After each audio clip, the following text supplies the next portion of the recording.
Can't wait to play Druid. Really excited. Yeah, Druid's awesome, man. Did you end up doing the macro video? No, as you can see, I have some of my macros done. The video is like halfway over. Ended up going to like do a games night with my sisters and one of my sister's husbands, and we played games super late, so I couldn't get it done that night. And then the next day on Saturday, I had a bunch of plans. I went and did like a escape room with some friends and stuff. So I've just been like, this is actually like one of the first times I've logged back onto WoW. So have some of the stuff recorded for the video, but it'll probably be up tomorrow is my guess, on Monday.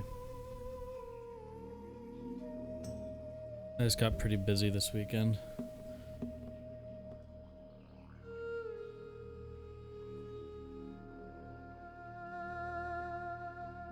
Also, hi. I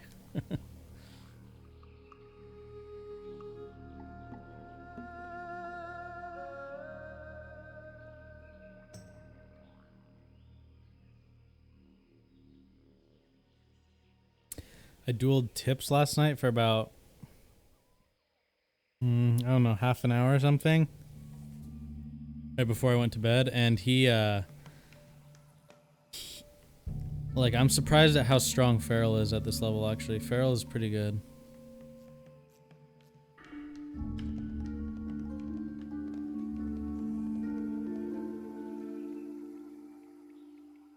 I actually never use Shred right now at this level, so I probably shouldn't have put this point here.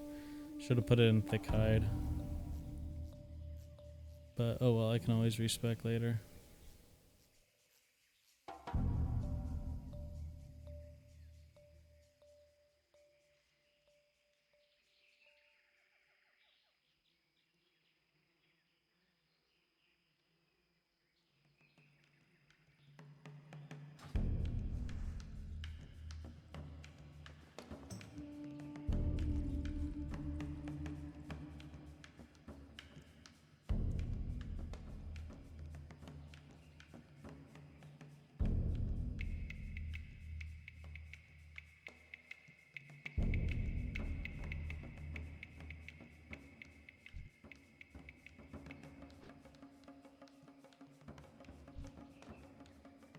It's just that warrior, that'll be an easy kill.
Gotta be sneaky.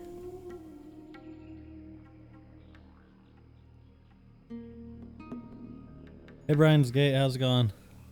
We're just trying to get the chest here. 3 minutes. There hasn't been so many people here lately. People have been trying to get their gear done from dungeons and stuff, so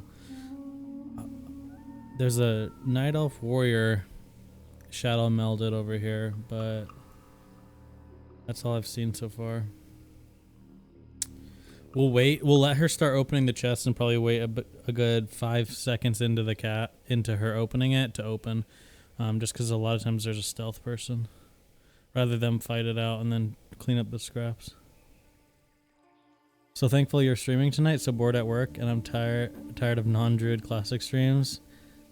Well, good, Brandon. I'm glad I could help out. Yeah, I meant to stream yesterday, but I ended up doing an escape room with my family and some friends. I don't know if you guys have ever done one of those. They're like they basically lock you in a room and then you're supposed to like solve some puzzles and everything to try and get out of them. And that's the first one I've ever done. It was pretty fun. And then I was just like my parents live about an hour and a half out of town. So it's like a little bit of a drive in for them. So then we just spent the rest of the day together, doing some random stuff. So it was kind of like a impromptu kind of get together. So I was planning on streaming yesterday, but I ended up only playing WoW like late in the evening last night for a little bit. Escape rooms are cool. Yeah, I thought it was actually a lot of fun. I've been trapped in an escape room they call marriage for 16 years. It can't be that bad, right?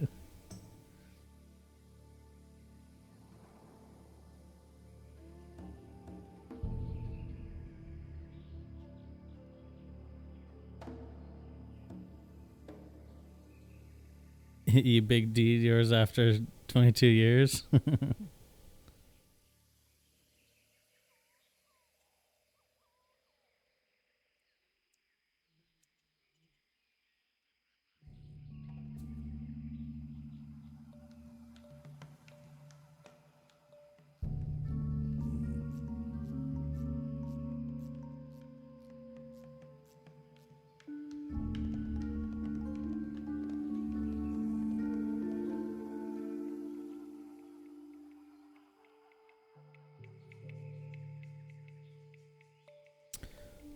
Do I have any video of your druid leveling 1 to 60, including talent trees? I don't have any like recorded videos. I have past streams on my YouTube and on my Twitch from me leveling from 1 to 30 on this server, on Blizzard's beta server. And I quested from 1 to 30, so it's like actually legit. Obviously the level 30 to 40 stuff, I just spammed Scarlet Monastery, so it's not like the most ideal thing. In terms of talent trees and stuff, I want to make a very, very in-depth druid leveling guide, but I'm going to do that much closer to launch, so it's like, I don't know, it's just kind of a better time at that point.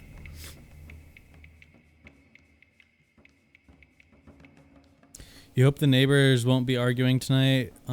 Would be nice to have a full night's sleep once in 3 days. Oh, that sucks, man. I know that feeling. We have we have neighbors behind us that, like, in the summertime when it's nice and hot in our house, we'll have the windows open at night, and they'll be like out there at 10 just having a conversation, and they're so close to our. They'll be like out on their back deck, and they're so close to our house that we can just like hear their conversations. And man, they have some weird ass conversations. I'm not gonna lie, but yeah, I know. I in the house I lived before here, it was actually an apartment, and we had some super noisy neighbors, so it's definitely no fun. You'd love that video? Yeah, I think it'd be a good video. Right towards launch of Classic. I have a lot of videos planned that I want to do right up towards like the launch of Classic. Good luck on the chest. I was watching, wishing I was there. Yeah, we'll see.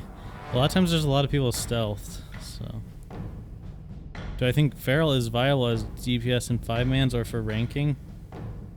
We're talking like ranking for PvP. Yeah, no one's gonna take you unless you're a hybrid spec. So if you're Heart of the Wild NS, a lot of people will take you, but you won't be like playing. You won't be playing as a DPS, if that makes sense. Okay, good. Let them fight it out. I hope the druid. If the druid wins, we're fine, because what's gonna happen is we can just hibernate him for full and take it. Oh wow, Moonkin. This guy's a rebel. He's actually shredding. Moonfire spam.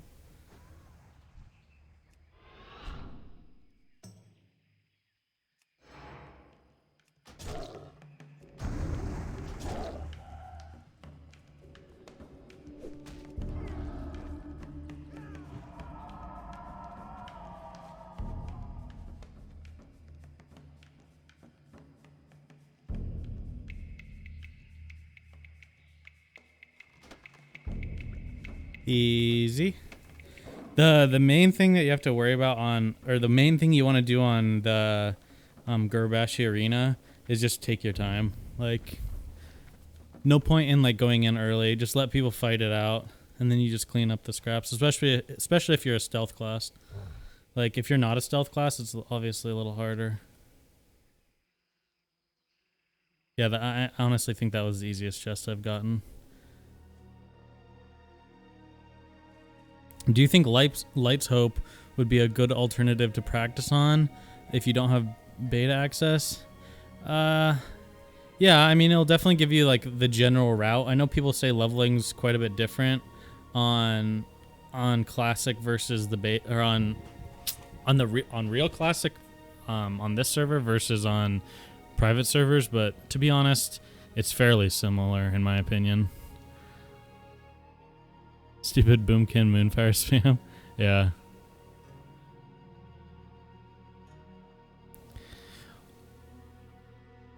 Oh, by the way, Gordon, thank you so much for that dono a few days ago. I was like, I think that was the night that I had been playing from 30 to 40, like straight, and I wasn't even looking at chat.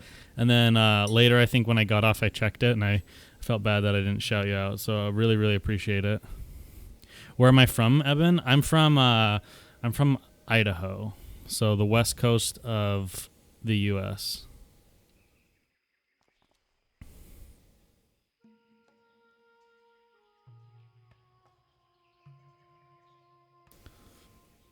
And I couldn't remember your last name, so this way I did shout out? Oh, okay.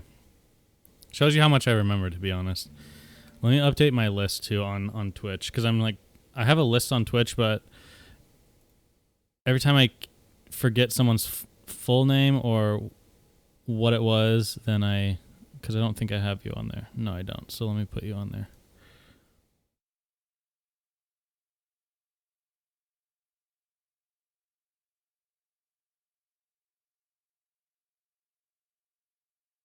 Okay, we got some.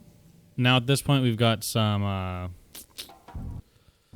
quests to take care of, and at the same time, I'm probably gonna do some world PvP because people will probably be there.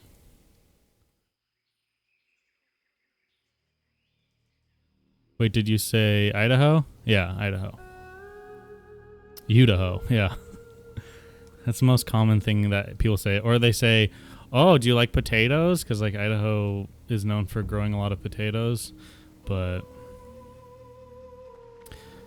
those are the common things. Let's see if she has this staff. No.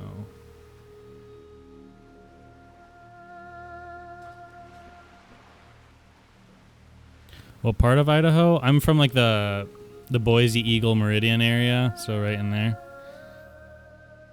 You're in Spokane, Washington? Oh, nice. Yeah, I've been to Spokane several times.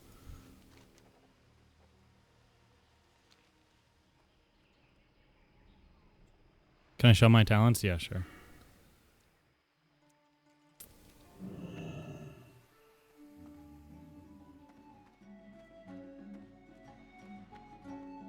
I have family that grew up in Parma.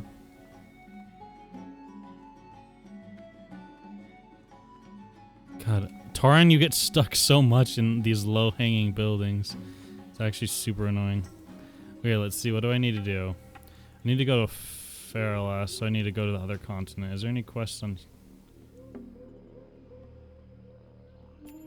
Oh. Well, that's a super long flight. I'd rather just... Okay. Is that like Boise State area? Yeah. I mean, I don't really like live that close to like downtown Boise, but yeah, kind of that area.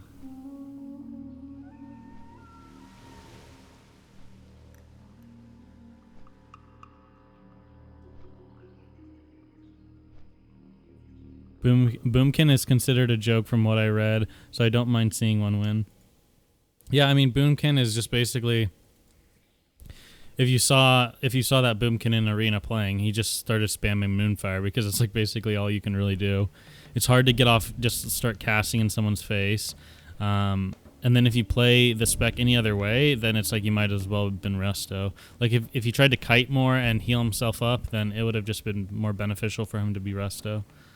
But what staff was I looking for? Here, let me show you in game. Let me grab it. I know I have it here somewhere.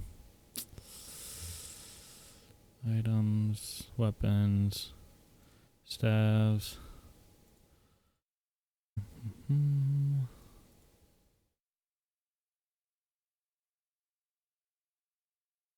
Staff of protection. In-game link. Oops. Game link. Okay. It is this staff. So really good for a bear. It's like a mini warden staff, and it has really good resistances on it. One of my good friends has a house in Garden City, small world. Yeah, it's weird. I've had like tons of people come on and ask me where I'm from, and then I'll say Boise, and they're like, "Oh, really? I used to live in Eagle, or I used to live near Boise," and like, it's kind of crazy. I don't know if it helps people find. I don't know if it helps people, like maybe it's like I don't really know how people are stumbling across the channel, but I don't know if it's locale at all or anything like that. Hey, the musical struggle, how's it going? Hey, gamer boy. With the dire bear being buffed since it's 1.12, is it still not viable for tanking in raids? No, it's actually really good. Especially at level 40, I was tanking some dungeons the other day, and since most warriors choose to either like quote unquote tank with a two-hander, like they're not too worried about mitigating damage, or a lot of them are still in mail armor, like I absorbs, like I can tank really well at this level. But yeah, at level 60 druids are really good.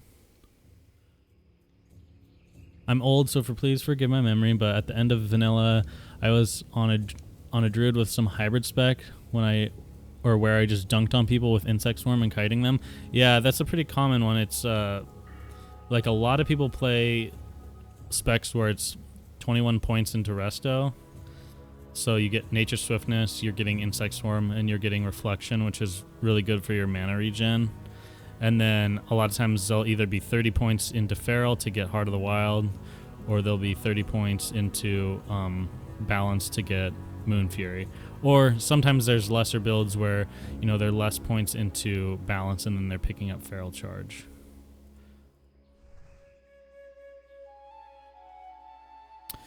Gotta admit, I'm deciding between a priest and druid for classic, and your content on druid is making me go that way. The only thing that makes me hesitate is the CD res for 5-man healing.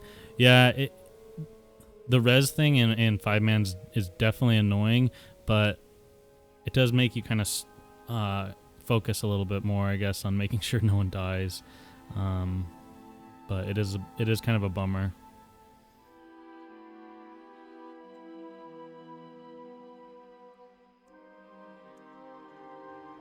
Maybe the kind of person who plays druid lives in Idaho.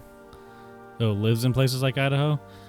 Yeah, it could be. I guess Idaho is very welcoming to like people that are really into the outdoors and stuff, and I guess that could transfer over to like when you're playing a video game. You might be picking like more of the hunter type or the druid class archetype, so I could see that.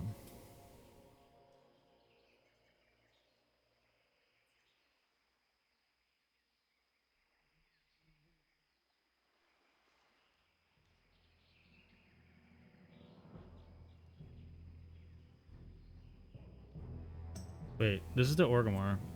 I actually want to go to Undercity first. I need to turn in this quest. This quest is such a bummer though. Like, Vanquisher's sword is nice for people that can use it, but this necklace has such random stats. Like, it's really not good. So I'm probably just gonna get the sword and vendor it for gold.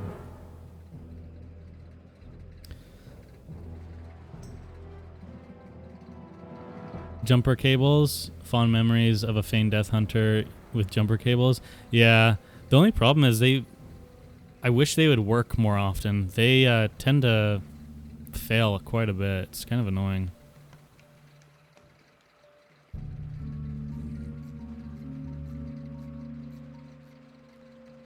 Or the terrible experience of a feigned death go for the jumper cables and fail. Yeah, exactly.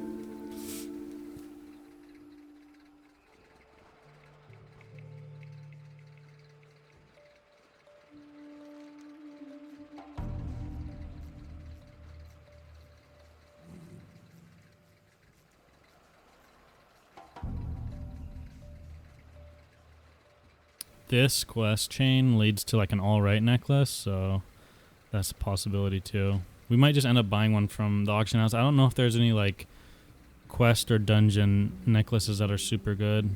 There's the one from SM that has like +7 to 3 stats or something.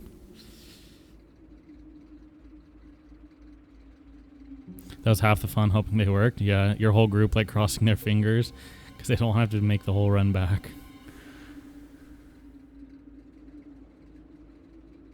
Am I going to be doing some PvPing? Curious on how full feral builds play out. Yeah, my plan is to PvP while questing. So I'll be doing like world PvP while trying to knock out some quests.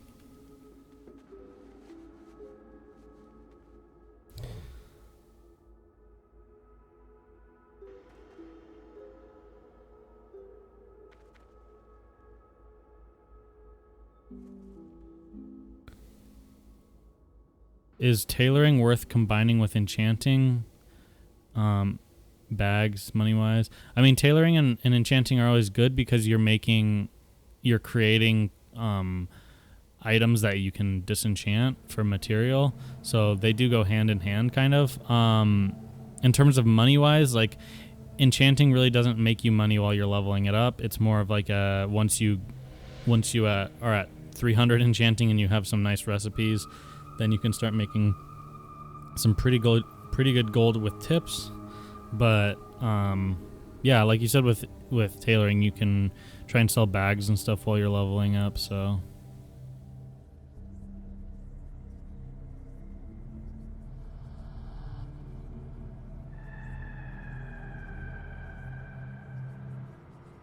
what are good professions for when you want to be feral or resto? Or some hybrid, mainly PvP with a little PvE. Yeah, engineering is always good, and then your second one is really up to you. There's no other professions that really, besides like, obviously for cloth wearers, there's some patterns that you need, like your True Faith vestments and Robe of the Void and things like that you really need to have, where you really need to have those professions. But for Druid, there's not really any profession that you need. Like, engineering will be nice for PvP, and then the next one's just up to you. I'm probably going to have engineering and herbalism, just because I like to world PvP a lot, and I like to go to Fellwood a lot to farm, and there's always lots of herbs in Fellwood, so that's kind of how I'm going with it. Should do a video on Druid specific hints, like this grind is impossible if you're not a Druid. Oh, I see what you mean. Yeah, I could do something like that. For 1 second. Oh, true, Philip. Yeah, you do want to try and get your hands on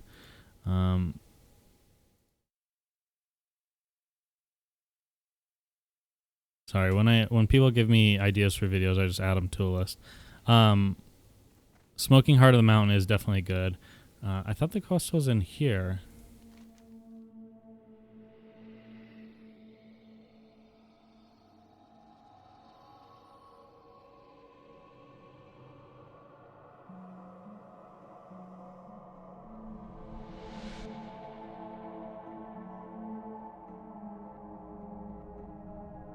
Bring the end. Let's see. Bring the end.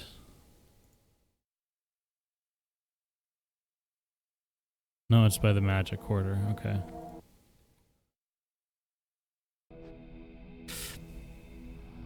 But yeah, Smoking Heart of the Mountain is a good one to pick up, but you don't need to keep enchanting for that. You can just make the item and then drop enchanting. In the dueling tournament, you lost against the priest. Was this due to your build or just didn't play it that well? Chance, the other druid, beat his priest, so I was wondering. The priest that Chance went up against was a different spec. He was Shadow, and so he actually ran out of mana. And he also had Gravestone Wand, whatever it's called. It's from Black Fathom's Depths quest, and it does like 29 DPS maybe. And then the priest that I went up against had a wand that was doing around like 39%, or I mean 37 DPS, and he was also disc, so he had the improved wand specialization. So he basically just didn't run out of mana. There was really nothing I could do. Whereas the priest that Chance won against was like actually trying to like more DPS him, I guess. And so he ran into mana issues, and also Chance had farmed a bunch of crowd pummelers and I only had one, so yeah. That was basically the reason. Like I dueled the priest that Chance fought, Kala. I've dueled him a few times, and I definitely was able to beat him versus the other. Shit, you get both? Damn. I don't need the necklace at all.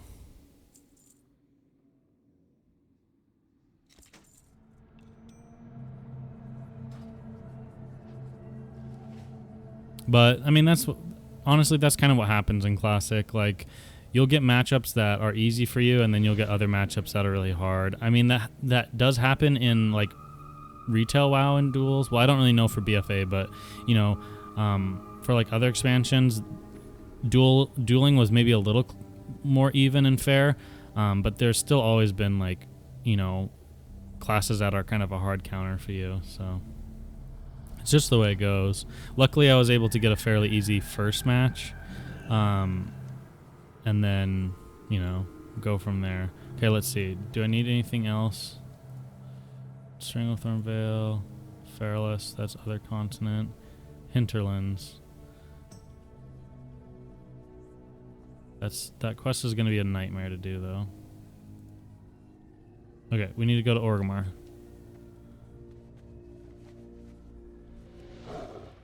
No point in mounting up because I just have to dismount to get through these doors because of Tauren problems.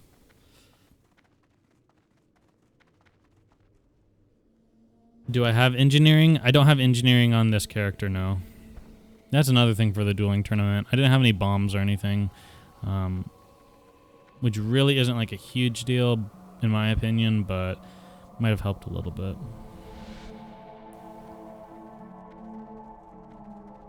Yeah, I felt that way. Not really a lot of counterplay against that kind of priest.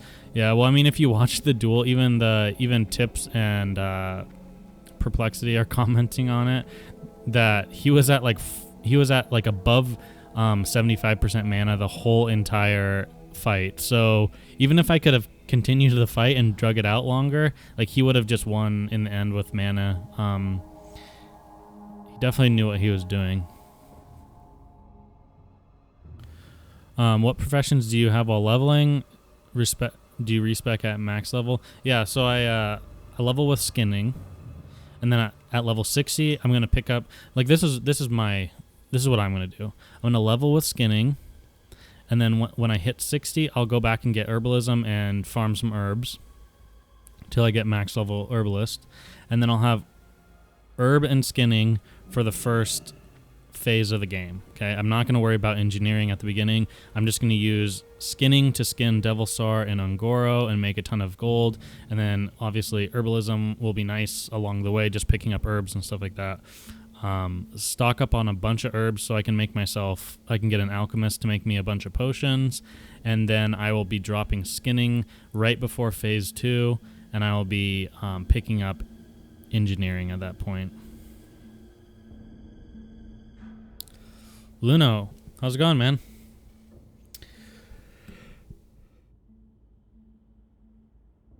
Like, I know your name is Luno Radic, but I always just want to call you Luna.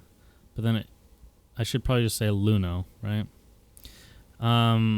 But yeah, that's kind of how I do professions personally. Leveling zone, one would be nice too, or just follow Joanna. I definitely want to show.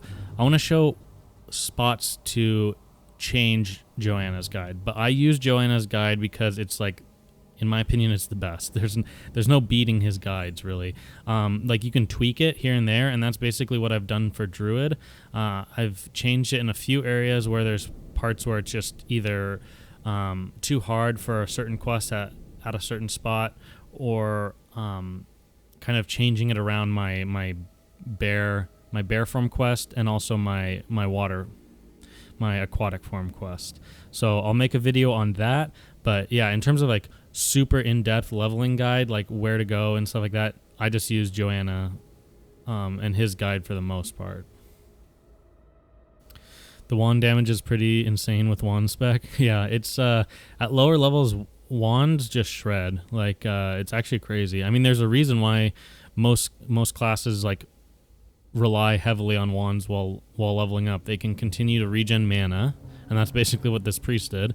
He was able to regen mana while just destroying me, you know? So, it's the way it goes at the lower levels, you know?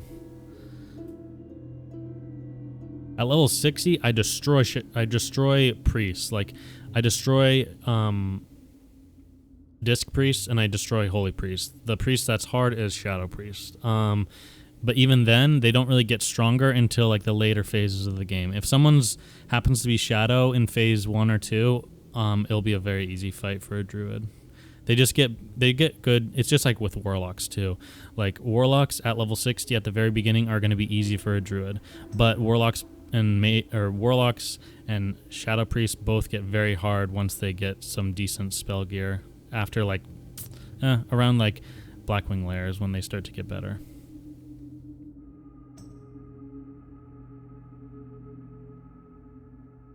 Looks fun to be to get locked and orchestrate mass PvP, but that isn't going to happen on live. Yeah, it won't be the same kind of meta in terms of like people being 40, but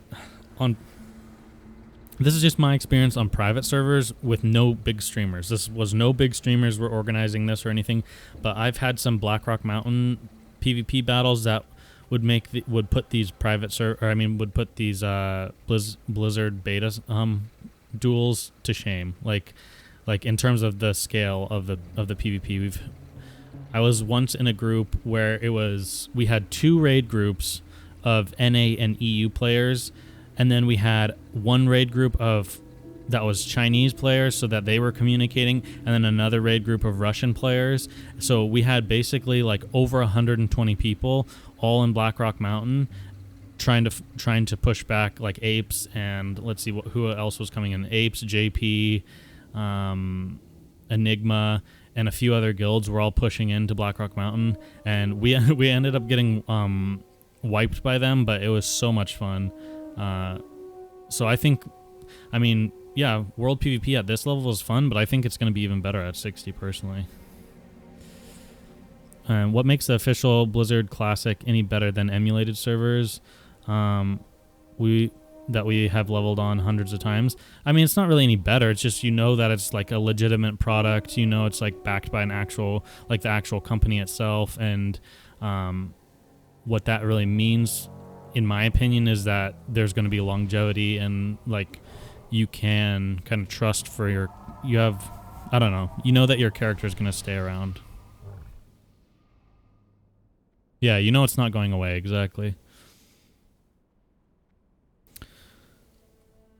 Druid seems equally great for leveling with Bear and Heals, kind of like Pally leveling with Seal of Light and Wisdom. Yeah, it's really good because you can let your mana regen and stuff while you're in cat form. I personally just level in cat form after 20. I hardly ever go bear form ever again. because even when people are like, oh, well, you should go bear form for really hard mobs or like elites, like an elite quest, you should go bear form. But if it's like an elite quest, normally I just actually root them and just dot them up and kill them that way. But that's just my playstyle, you know. Some people really like leveling with bear form, but I just don't really ever use it again. Is Wolfshed Helm still BIS for Feral, or will it be nerfed to 20 energy when shift? Will I be playing Cat for the level 40 tournament? Yeah, I mean, I don't know if I'm going to be in the 40 tournament. I'd assume that I'd assume that I could be, just because there's not a whole lot of druids to pick from, but they could be trying to get in some new faces, which obviously wouldn't be a bad thing. If I am in it, I probably still would be a resto build, because I think Feral is really good against certain classes, but I don't know. We'll have to wait and see, though. I still am not positive. Okay, now we can get some PvP in, possibly, depending on if there's people there. Does Omen of Clarity have an internal cooldown? Yeah, so I tested Omen of Clarity. I tested it with myself in form, so like cat form, bear form, just white hitting, and then I also tested it with like a two-handed weapon in caster form, and then like a dagger in caster form, just to see about how often it procs. And to me, it feels more of like a procs per minute kind of thing than just like a chance on hit, if that makes sense, because I was getting roughly the same amount of procs if I had a two-handed weapon on and had slow attack speed versus if I was using a dagger. Like a dagger didn't seem to make it proc anymore, if that makes sense. Hola, Eben, are you busting ally foes? Yeah, we're trying to. We're going to fly to Feralis right now.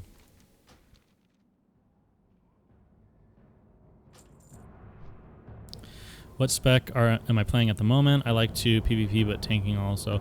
Yeah, right now I'm playing Feral, so you can definitely PvP and PvE with that spec.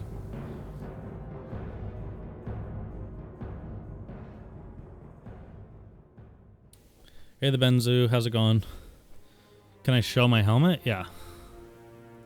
I don't have Wolfshed Helm at the moment, just this.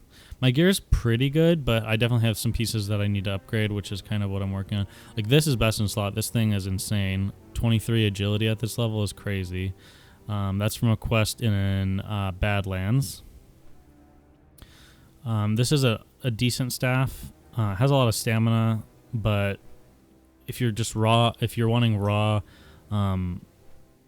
attack power and crit, then you're obviously better off going with manual crowd pummeler. Then I picked up these bracers, which are actually really good. I don't remember if they're from a boss or just a drop in a dungeon, but I got those. Got this cloak that's actually really good.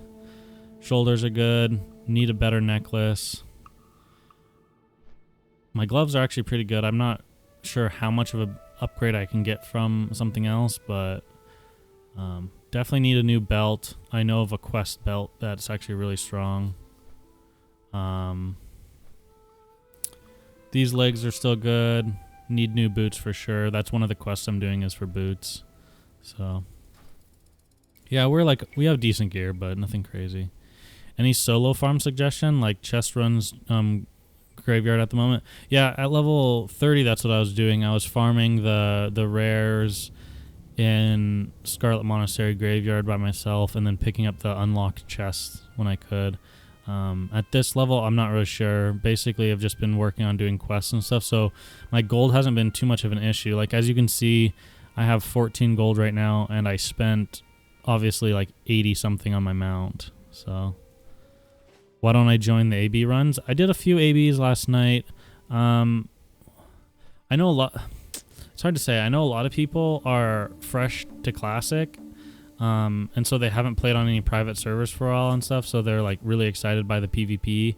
But to be honest, I'd rather just like mess around, test things out, find bugs, do some quests, kill people in world PvP, because I'm just going to be farming AB later on, you know, at level 60. So don't tell me your donations don't work again. No, they do. Did they not show up? Okay, here. I see it. I see it on my... Okay, we're going to get to the bottom of this right now. So does this... It doesn't pop up for that? Like when I redo it? Okay. Let me see. Alert box. It's showing that it's... It's showing that it's on. I tested it right here. Look, see here. Let me see. Donation.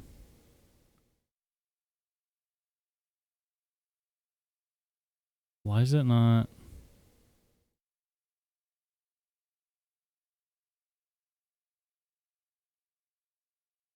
Is it because alert box testing? Yeah, the one on YouTube's working. The musical struggle. Thank you for the $2. I appreciate it. But you know how like see it's showing as working. It's showing that it's on.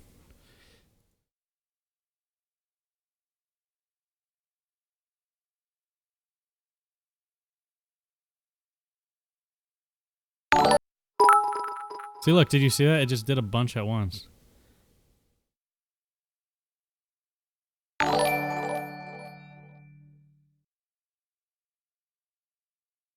So did you guys got that on your end, right?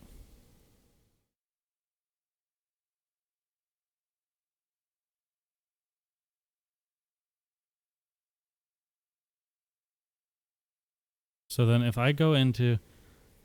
Yeah, $92 was just the test. It was just a test. It was a test dono. So let me see if this works now when I refresh this one. rRNA. Here's another month on me. Love your streams. Can't wait for Classic to go live. See, it works, but it doesn't work. Let's see if you're... Thank you for the Twitch Prime also. KOTs. Okay, see, look, now it's working. Maybe I just need to like toggle it on and off each time I go live. I don't know why it doesn't work sometimes though, because I have it enabled obviously. But yeah, that's like, honestly, that's the most frustrating thing is missing people's like subs or donos or anything like that.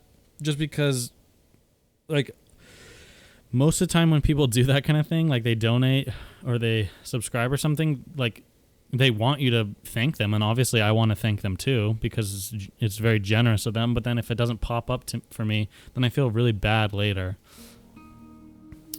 So thank you for saying something. If something doesn't pop up, guys, just let me know. I'll try and figure out why it's doing that, but really, really appreciate it. Thank you.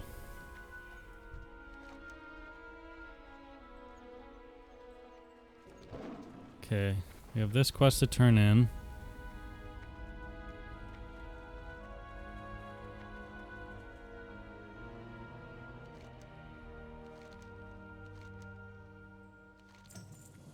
Yeah, I feel bad though. The last like several donations that I've got, I either won, it was when I was like crazy leveling and I wasn't paying attention at all to my chat because I was like super sleep deprived, and then I realized later that I had gotten donations, and so I like felt super guilty about not having said anything, so I like tried to thank people like through DMs or whatever, and then other times I've gotten donations and then it doesn't work, like the alert prompt doesn't work, so then I you know, miss out on that as well. So it's like I definitely need to figure out why it's doing that. Okay, I think this is the guy that does the leather quest.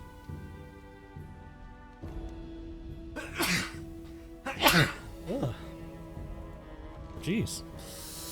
Is there a abyss list for healing like the rogue one that we can use for Feral 2? Need to farm a bit of healing gear.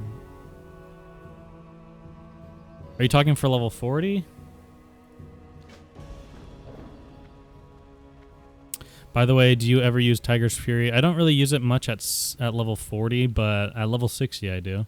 I use it a lot of times in openers in PvP. Guess I'll just pick up most of these quests.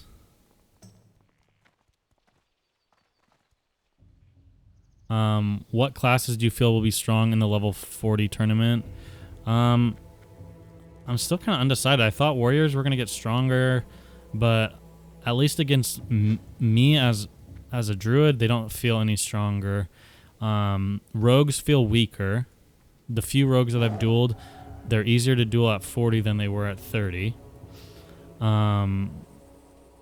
What else? Mages I think are going to be about the same. Like they get a few things, but it's not like anything big. Okay, this is the quest I need. Yeah, for these boots. Yeah, what am I saying? Mages. Shamans, I think shamans are going to be really good. I think shamans are going to be good. And then besides that, I think shadow priests are going to be really strong. So I'd say shadow priest and shaman. If it's the same people in the tournament this time around, I think Clack, who already placed fourth. I think him and Kala are going to go further this time. I think, depending on the matchup, I think Venruki is not going to go as far this time as he did last time, which is kind of a bummer. And then I think Sidu will still probably do pretty good. That's just if the same people are in the dueling tournament. Obviously, it could be new faces, but that's just kind of my feeling. Tiger's Fury is only really good for openers. Yeah, I mean, it has a little bit. It's obviously good against mobs where they're immune to bleeds. But yeah, in general, Tiger's Fury is kind of like more of an opener preparation.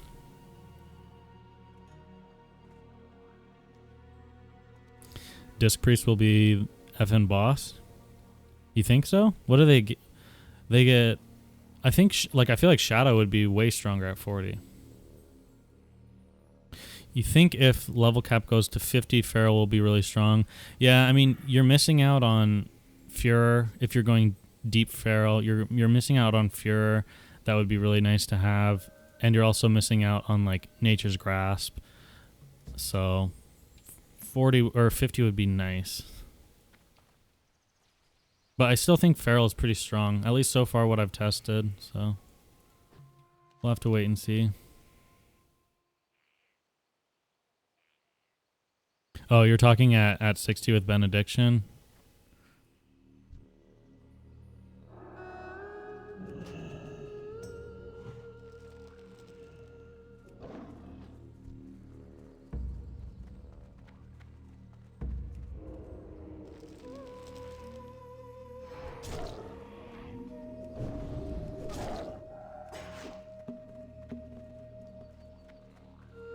What's he doing, dude?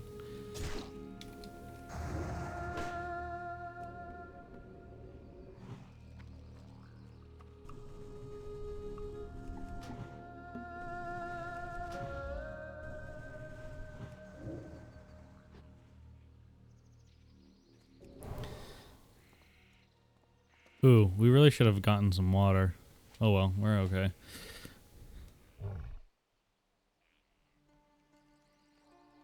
Shadow Priest should have the edge at 40. I cannot see any other class above them. I dueled a Shadow Priest yesterday and I actually beat him. Well, I mean, technically he feared me outside of the dueling circle, so I forfeited, but he was at like no mana, and he had just been wanding me, and I was still sitting pretty good. I think when maybe they get more gear at this level, they'll be even harder, but I think I will have an okay time against a Shadow Priest if I play it right. But I think most other class, their only option against a Shadow Priest is like running them out of mana. Soda PTSD versus Snuts. Yeah, man, the fear speed honestly is killer. The fear speed in duel, like against any class that can fear in duels, it's really, really annoying. Because on private servers, like when you get feared, you don't move faster. Whereas now, when you get feared on these true Blizzard servers, you like move very quickly when you're feared. So it's almost like a mini sprint, and you can find yourself outside of the dueling zone really, really quickly. How are druids at farming Devilstar? I mean, really strong. I was in the Mafia on Northdale. And yeah, it was tons of fun. A lot of PvP happening. And druids are good just because they have Abolish Poison, which is really strong against rogues trying to ninja from you. And then obvious, like I found the best. Oh shit! I need to remember to switch this out. I was setting up macros for the macro video, and then this pounce macro is for PvP, so it's target enemy, or it's targets players, not mobs. But yeah, I think a good combo would be like a rogue and a druid if you're gonna try and dual farm. Because rogue can kind of help CC while you grab the leather, so.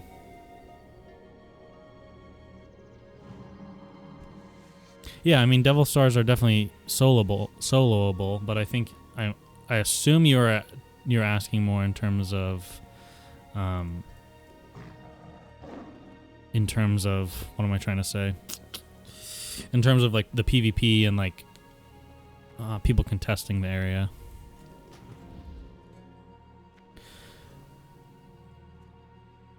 Do I play Tauren because of War Stomp, or do I like the Horde more?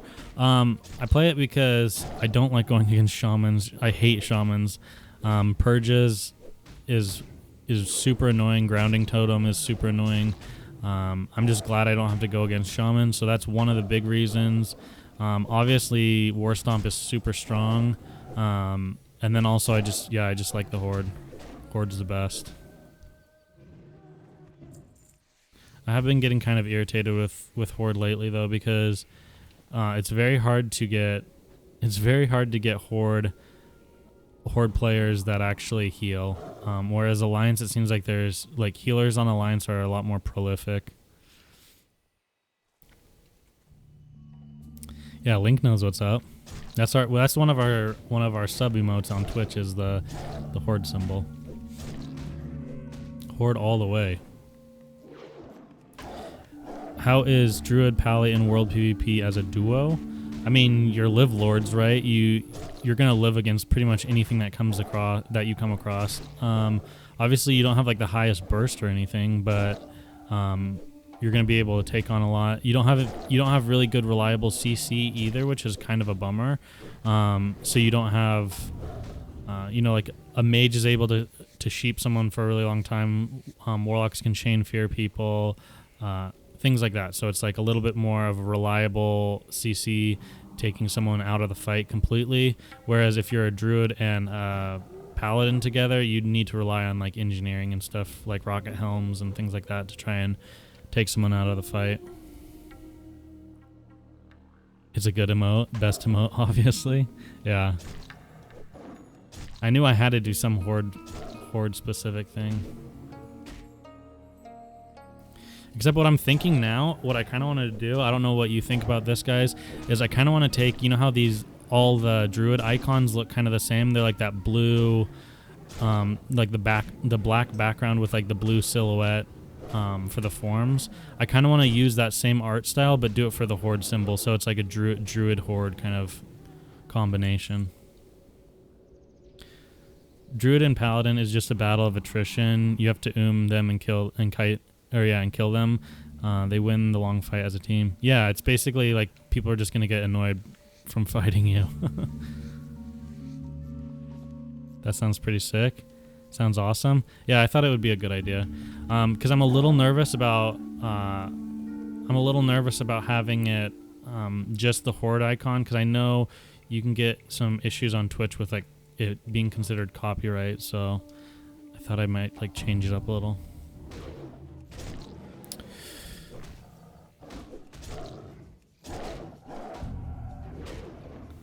Plus, your main base is a mud hut, whereas we have a beautiful castle. Yeah, Horde doesn't have the most ideal like cities, but the Horde are not worried about like the aesthetics of their buildings, right? They're worried about, you know, they're like warriors, you know, they don't have time for that.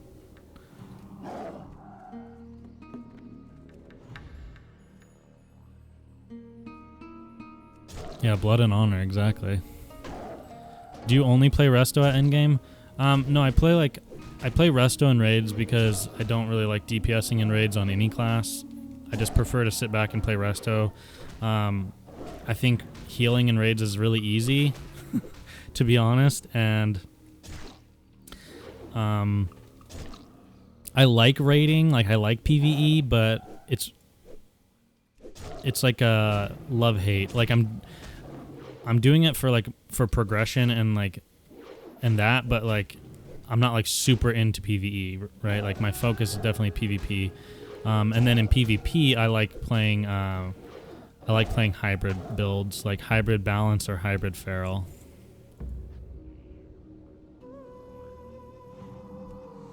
How many emote slots do I have? Well, Coyotes just subscribed with Twitch Prime recently, so that was us hitting 25 out of 25. So we actually just got a new emote slot. So I'll have to figure out something to do for that one. But right now we have 2, and then this will be the 3rd. Thunder Bluff is normally chill, nice frame rates, cool music, and games. The game's largest peace pipe. Yeah, I was talking to people about that. I wish more people hung out in Thunder Bluff. I wish Thunder Bluff was like more of like the main hub, because it really is like such a cool city. On the private server that I played on, a lot of the PvPers would queue up in Thunder Bluff. Just because you didn't have so many people standing on top of each other, and also you could duel right there, so it was kind of fun. You could duel in that area, but we'll have to see how live takes things. Like if there's still a lot of people in Thunder Bluff. I hope there is. Darnassus over Thunder Bluff. Yeah, I mean my 2 favorite cities probably are Darnassus, Thunder Bluff, and then followed by like Ironforge. I think Ironforge is really cool. Do I have an IRL job, or do you do this? Right now I just do this. No, thank you.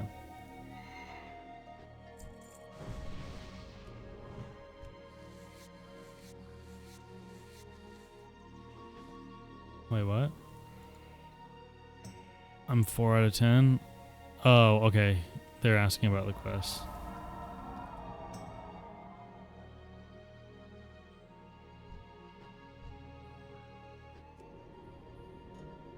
What's my ideal IRL job? I kind of miss working at a gym. I worked at a gym when I was in college. Yeah, I worked at a gym in college when I was going to college and stuff, and I did front desk stuff, personal training, and I also did I helped run the wellness department. So they were trying to reach out to different companies in the area and offer wellness programs for the staff at those companies. So basically, we basically convinced them why it'd be a good idea to pay us like a lump sum each month. So then like a company would pay us like several $1,000s, but then all their employees could use the gym and the facilities, and we'd have like special stuff specifically for their company. And I had fun doing that job, but ideally I probably, I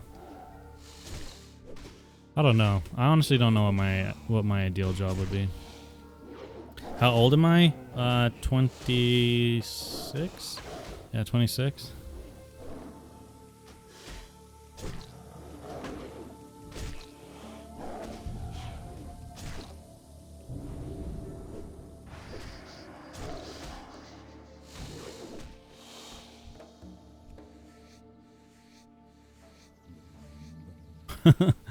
I mean, once you pass 21, it's not really like there's not any point in like remembering your age to like really closely, you know. It's not super important. How does Druid work in AB premades? Do they take you, and what is your role? Your role is like your role honestly in AB is just kind of fill the gaps. So oftentimes if you're running like 2 rogues, then you might have 2 rogues go out and try and ninja cap a base. But if you're low on rogues, then maybe you and the rogue are ninja capping bases to try and get like an advantage over base control. Whereas if you're good on rogues, they might put you at a defender, like as a defender of stables or a farm. And then like you could be going to the blacksmith fight at the beginning and throwing out some heals, throwing some roots out, and you know, keeping Viper Sings off of people. It's just, I guess you're kind of like a utility class, so they kind of put you where they need you. It just depends on the comp of the rest of the group. That's why I personally think Arathi Basin is my favorite, because it's fun. Whereas with Warsong Gulch, it's like you're doing the exact same thing every single game, and you're not really able to participate in some of the fun, because people have to realize like flag carrying can be exciting when you're crossing mid, but in general it's a lot of waiting for your team to go out and kill the opposing flag carrier and stuff. So it's a lot of waiting. It's a lot of there can be some frustration too in Warsong Gulch, where you're wanting people to kill the enemy's flag carrier and kind of hurry it up, but you really don't have any control over what's happening on offense, and you're just sitting there on defense. So, hey, Hude Cypher, how's it going? Sorry, Bamax. Let me look at your comment. 1714 or 2011 as hybrid tank off-heal PvP. What do you think at 40? I think it's harder at level 40. It's harder to go into to do more of like a hybrid role. You kind of want to put all your points into the tree so you can get down to those lower talents, especially to the 21 point talents. In like picking up Nature's Swiftness is obviously really good, but if you're going down to like Nature's Grace or something, and then picking up like Feral Fairy Fire is really nice as well. So it's hard to kind of do a hybrid spec when you don't have as many points as you do at 60.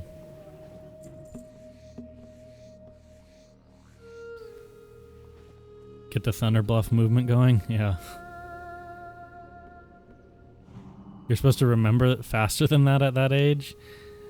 I spent 2 months after my birthday this last year thinking I'd turned 54, and I'm 55. Yeah, I mean, my dad recently had his 61st birthday, I think, and he he completely forgot that he was in his 60s and everything. It's just like, it doesn't really matter at a certain point. Like, you obviously need to remember your age for certain things, but once you clear a certain, like, especially once you get out of school and you don't have school and you don't have like any of those big age milestones, it's not like, yeah, I kind of forget sometimes. So I'm glad I was born in 90. I just think of my current year and add 10 and subtract 1 if it's not my birthday yet. Easy peasy. Yeah, that is super easy actually.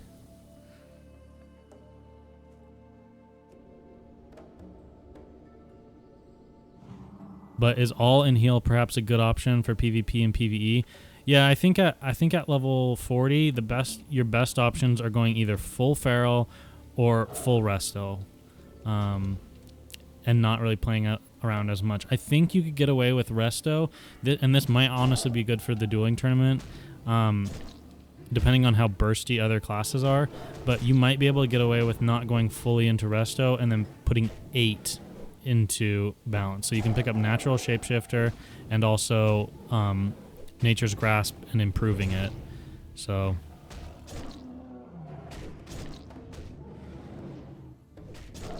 I stopped celebrating birthdays somewhere in my 20s. Yeah, my family's really not into birthday celebrations much. Like, it's just like a day and we'll get together and maybe like have something to eat or something, but we don't make it into like a huge party. But my girlfriend's family, on the other hand, are like, even like her parents who are in their late 50s, and I think her dad's in his 60s, but yeah, they still like, we all get together and it's like a straight party. Like, it's just, it's definitely different than how my family does it. Like, they still do gifts and everything. It's like, it seems weird giving someone who's like above the age of like, or basically who has their own source of income or something, a gift. It's kind of weird in my opinion. If it's not like, I kind of like, I like Christmas gifts still, but other than that, it's...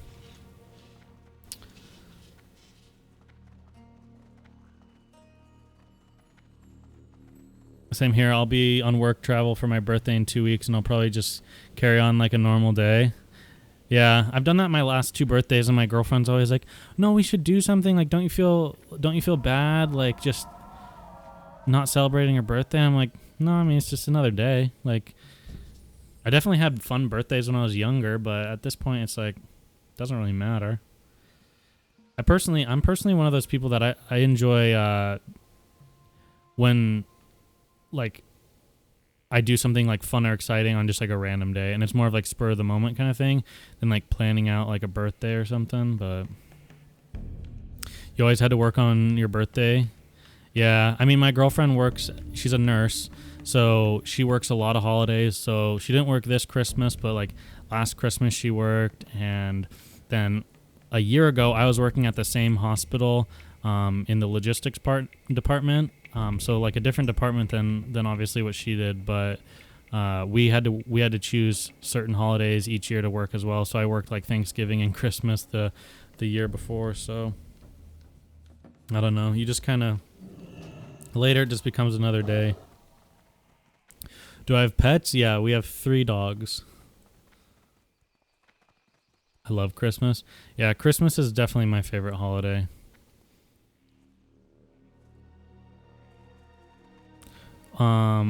Why did I go female Taran? Don't you like big cows? I just like that. Yeah, I just prefer the smaller character model.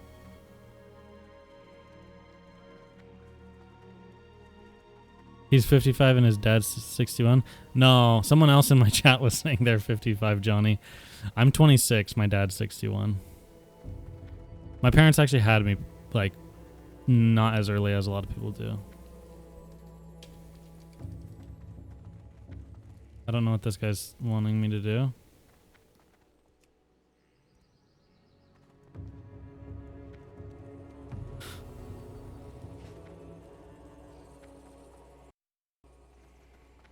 Your birthday is August 28th, so the gods will be bestowing me with classic for my birthday. That's actually perfect timing. That's funny. Okay, we want the boots. Chess is not even that great. Ours is better for sure.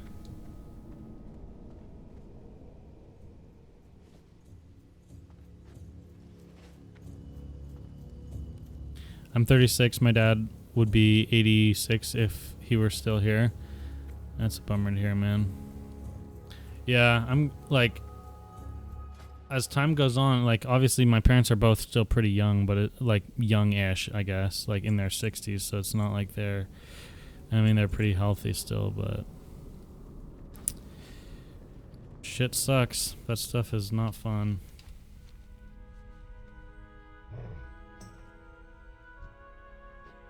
Oh, he needs food. He's a big cow, not a bull. Yeah.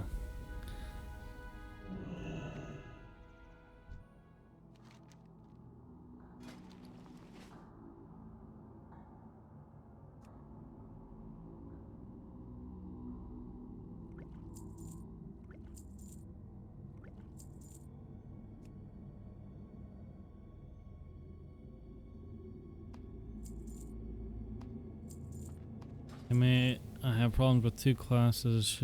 I should kill easy.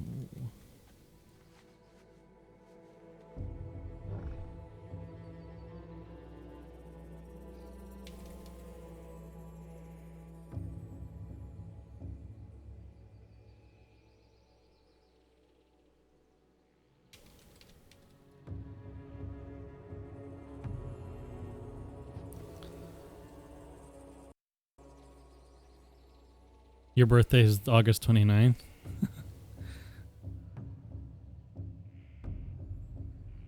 I've thought about this. I've thought about how many people like how many people really will be taking work off. Because for example, my girlfriend's not like, she's not the biggest WoW fan. She likes the game and stuff. And she's played in Legion, and then she's also played on private servers and gotten to like level 56 on a troll mage.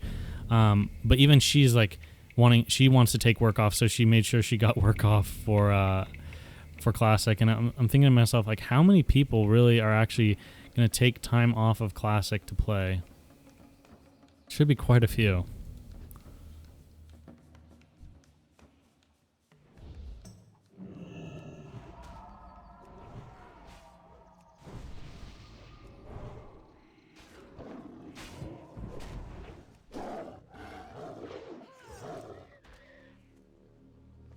Let's give this guy their bread.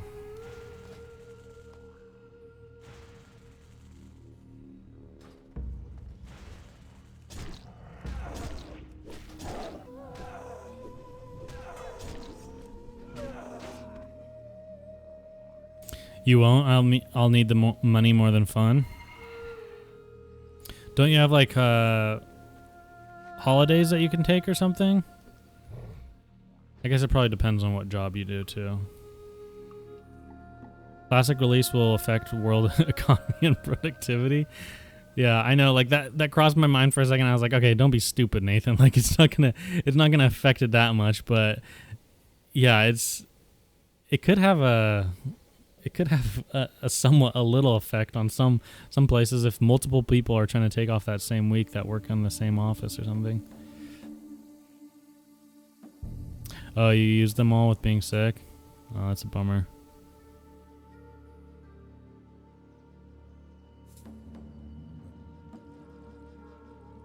Tell Trump to make it a holiday. Classic WoW release. The banks are closed. Chart the stock market on the first week of launch? Yeah.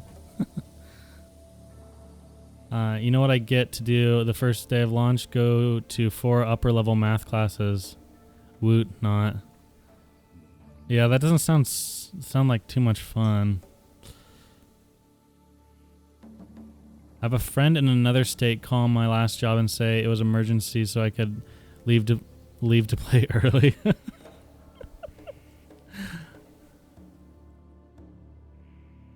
Yeah, there's not many video games that'll do that to someone. Was better for world PvP, Feral or some kind of resto spec? Like at 60, Heart of the Wild NS is really good, so it's kind of Feral and resto spec. That's what I think is the best, personally, but I don't really know what this guy's... What are we doing? He's wanting to do the next portion? Oh, you can get...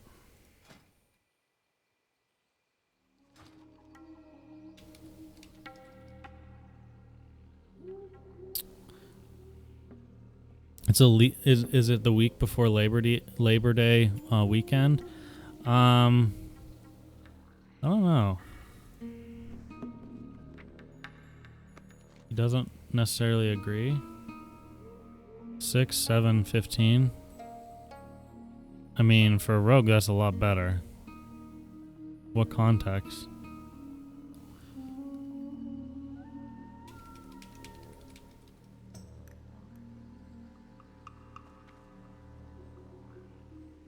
Thoughts on the 1911-11 for World PvP, Warstone Gulch, AB? I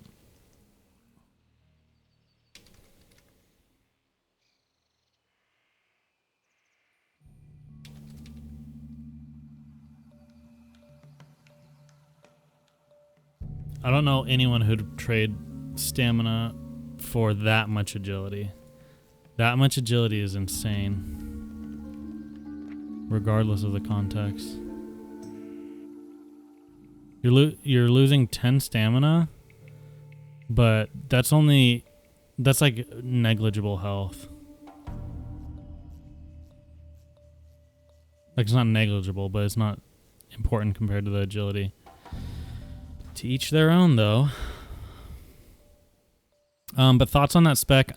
Man, I really can't play specs without NS. I love NS way too much.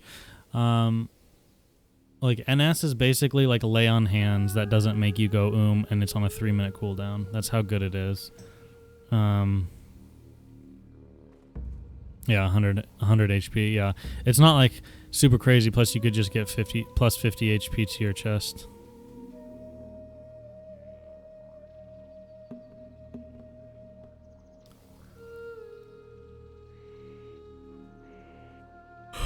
Like, if a druid was arguing it, I'd say yeah, maybe, but stamina should not really be a focus for you as a rogue, like,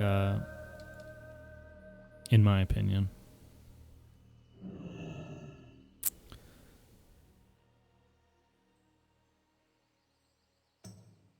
Two weeks off every expansion till Kata, then I stopped playing. Yeah, I remember when I was in college, I would literally skip several of my classes when an expansion would first come out.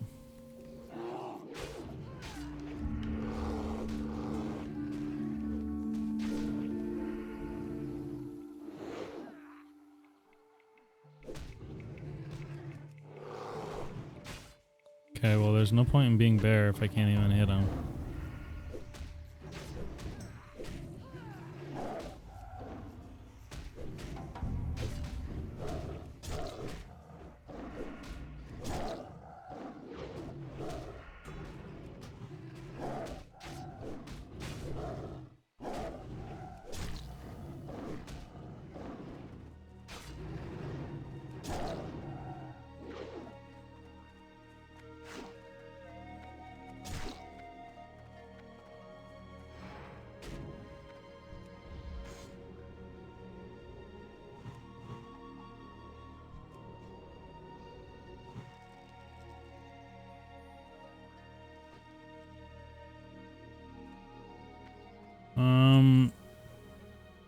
You wonder if Blizzard did that on purpose? Oh, in terms of the timing?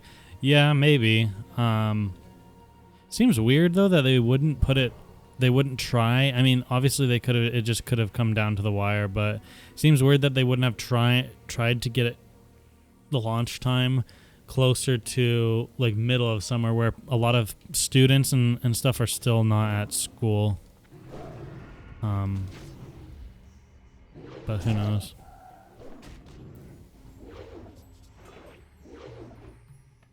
People have time off. It's a good way to make sure people jump in ASAP. Yeah. Also near the end of a quarter. True.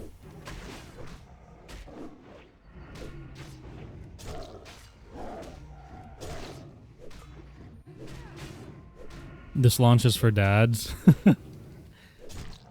Yeah, I'm interested. I'd be interested to see like the demographics overall for people playing the game, but it definitely seems like at least the majority of people that tend to watch my stream or when I watch other people stream, it seems to be the same, similar. That it seems like it's like 20, like mid 20s and above. Like a lot of times when I play games, I feel like I'm like kind of the older one, but when it comes to like WoW, like especially classic WoW, it seems like a lot of people are like not teenagers, I guess. 30 plus. Yeah.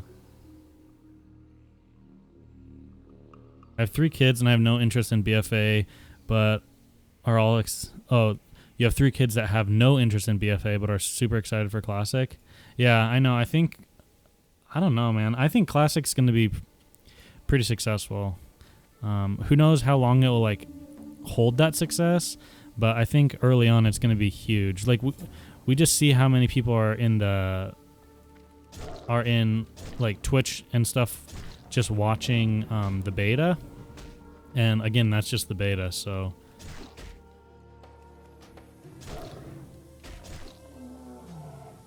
how is this one still on us?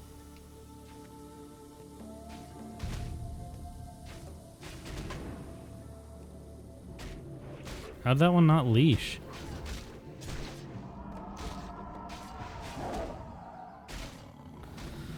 Oh, yikes.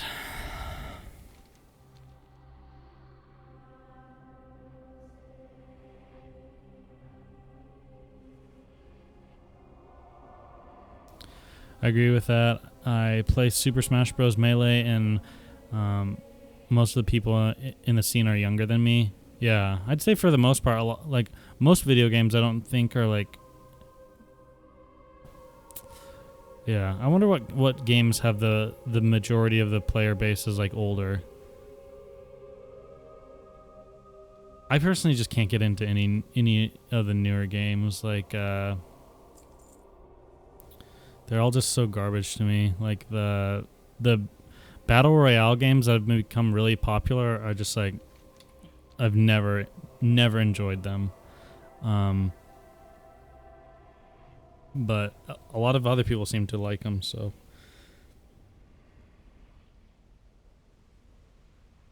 There's been so many new YouTube and Twitch stars from this beta. There's a ton of interest. Yeah, for sure. And you've seen a lot of the other players that have been playing retail for so long that I don't know if they just realize they've been getting more traction from the beta or they're truly enjoying the game. But you have people that were retail players and now they don't even touch retail now that the beta's out. They're just and their channel's doing so much better now. So they might obviously just be working with going with what's working for them in their channel right now, but I think it feels like it's that people are truly enjoying it. You tried every MMO and always come back to WoW. Yeah, I'm in the same, pretty much in the same department. I like the only games that I'd really never touched that much are like really like anime Asian-y type artwork games. I've never really been a huge fan of in terms of MMOs. I just can't handle I don't like the character animations and I don't like the art style in general, but in general most other MMOs I've definitely tested out and played.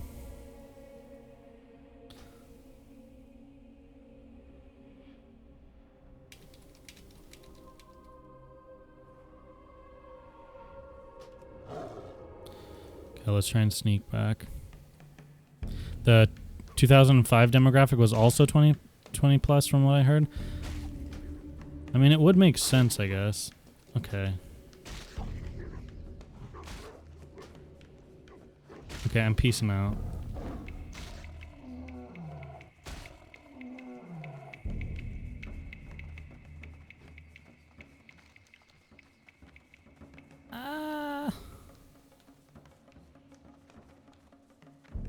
I'm dead.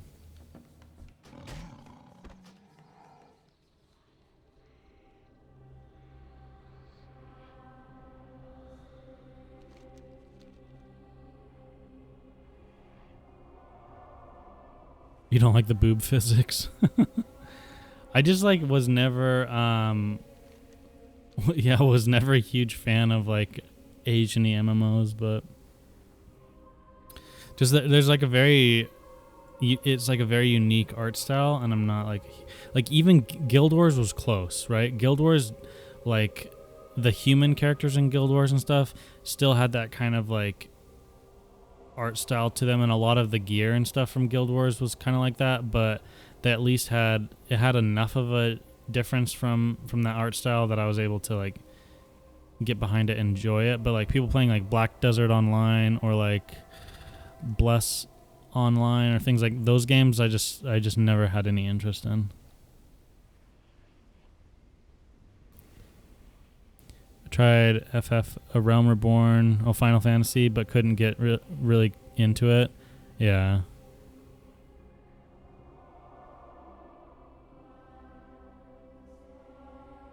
I really like the high fantasy and sci-fi like most gamers, I would guess. Yeah, I think in general that's pretty common.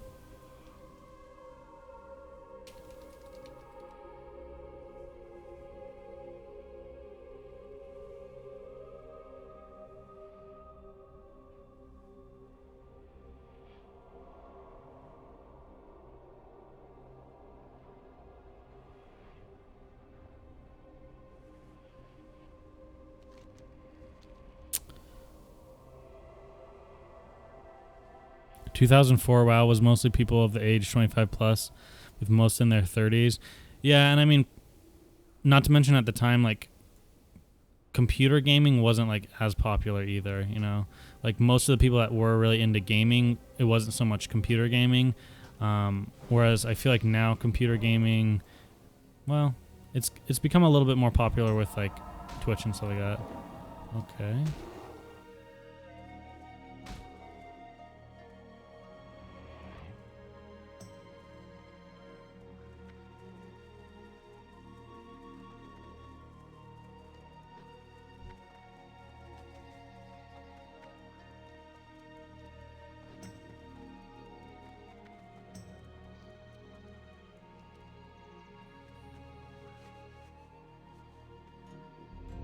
If they were honestly pushing marketing for Classic like it was a new game, it'd have launched with over 5 million.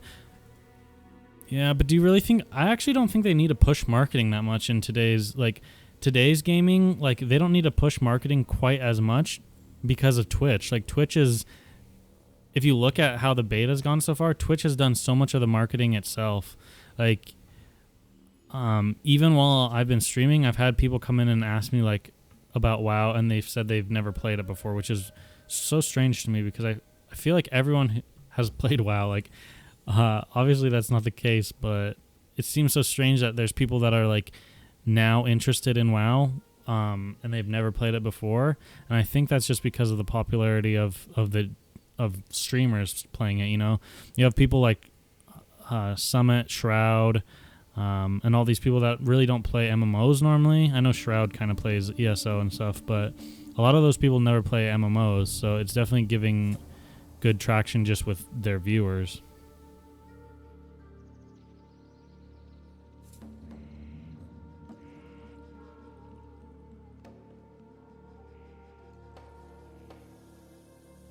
I heard something. It's obviously working. Smeeden94, thank you for subscribing. I appreciate it, man. Thank you. August 26th, 6 p.m. EST. Can't come soon enough. Yeah.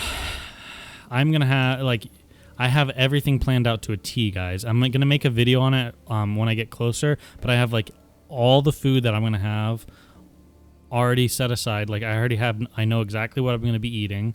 I have like the perfect schedule in terms of like, I was able to do this when either Guild Wars 2 or WildStar launched. I can't remember, but I basically, what I did was I stayed awake the day before for like 20 hours or something, and then I planned it out so I'd get 10 hours of sleep and I'd wake up an hour before launch. So then what I'll do is I'll stay awake for 20 hours. I'll be pretty tired, and then I'll go to sleep and sleep 6 hours, and I'll wake up, sleep 10 hours, and I'll wake up right before launch. And then I'll be able to go like a full 30-something hours before I need to get off. Hey, new sub. Yeah. You're welcome, bro. By the way, I'm Mickey over on YouTube, if you remember me talking about I got into the beta. Oh, yeah. Definitely. Yeah, some people will talk to me on Twitch one day and then on YouTube the other day, and they'll have different usernames, so sometimes it can be kind of hard to remember, but I definitely remember that name. I'm still stuck on what I want to play as a main. Yeah, I think a lot of people are in that situation. We need some more Mr. T commercials. I know a lot of people have been saying that they should bring back like a few of those like old school commercials, and either just use those old school commercials or like create like a spin-off on one that's newer. And I think that would be really funny. For me, uni starts 3 weeks after launch equals perfect. Yeah, that is actually ideal. Because after 3 weeks, you'll be able to have settled into kind of Classic, and you won't be needing to put as many hours in. So that is actually really good. Be funny to do one with Keanu Reeves. Didn't he do some like weird stuff with like John Wick, and then like connecting it with Fortnite or something? I saw something like that.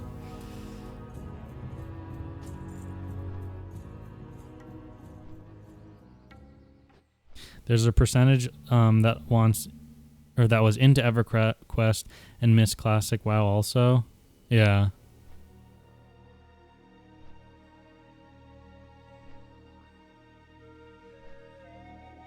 Oh, he did Cyberpunk. Is that that new video game that's supposed to be coming out? Or am I crazy? Punk. Is that a movie or a game? Yeah, it's a game. Okay. What's the game that I'm thinking of? There's like another futuristic game that was supposed to be coming out and like had the most insane trailers, and it was supposed to be something kind of like an MMO.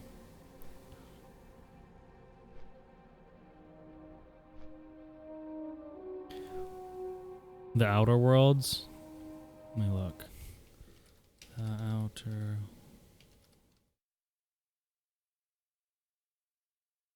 No, it wasn't that.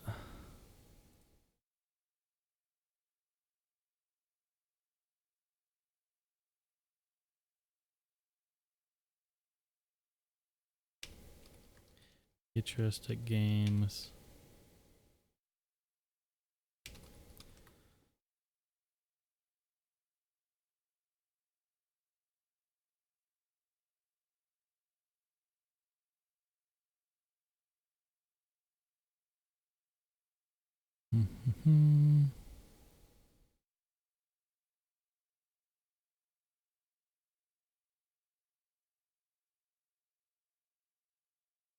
I just remember the trailer for it was like insane.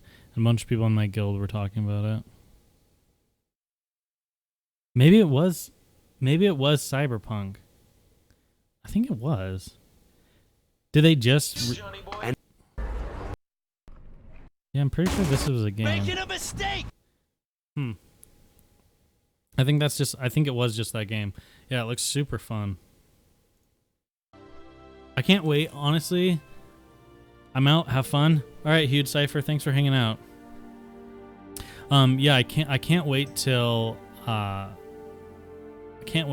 get, VR to the point where you can basically play like an MMO in VR. It'll be so cool. Super fun. April 16th, 2020, I believe, made by the same company that did The Witcher.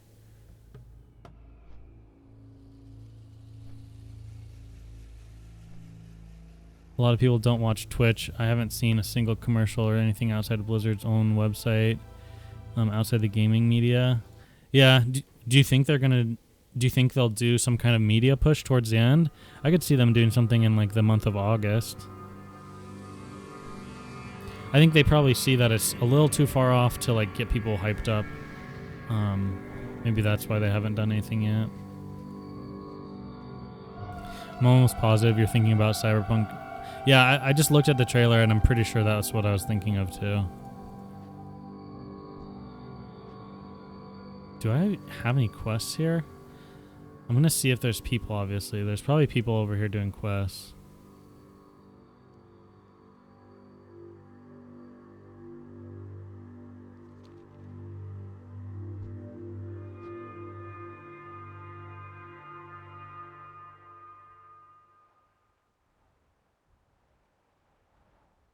For us old people, it looks like a legitimate Shadowrun RPG. Oh, the Cyberpunk game? I just hope they don't use classic players to make their sub numbers look like they improved with the BFA patch. Yeah. I mean, they probably will for investors and stuff, which, I mean, companies do that kind of stuff all the time to inflate numbers, but I do think combining the subscriptions is pretty smart. In terms of the fact that you'll have crossover between the games, and like I know people are like, oh, I don't want BFA fans in my classic WoW, but in general that's just more people that'll be playing the game, more people that you can kill out in the world that don't know what they're doing, and so I think in general it'll be good.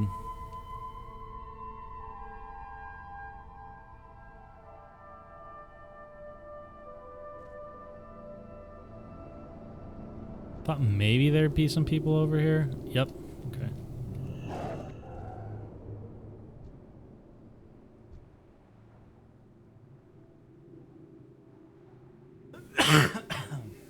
Excuse me, guys. Do you think they will make a new server for normal players, or do people like me just don't get a beta invite? I think they're using, sadly, I think they're using the beta in general for a lot of it. They're using it for marketing.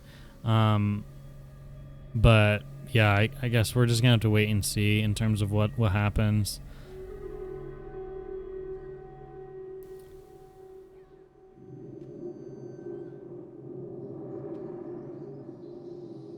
Both games need to be successful for each to be good, but I wish I wasn't paying for retail WoW as well. Just to point my finger at it and say bad. Right, so you could kind of like... Yeah, I understand what you're saying. You're basically voting with your money, being like, no, I'm not paying for BFA, I'm paying for Classic. Yeah, I agree with you on that one, but... I mean, hey, the good thing for us players is if a new expansion comes out, and it is actually good, which is possible that Blizzard could make an expansion that isn't worse.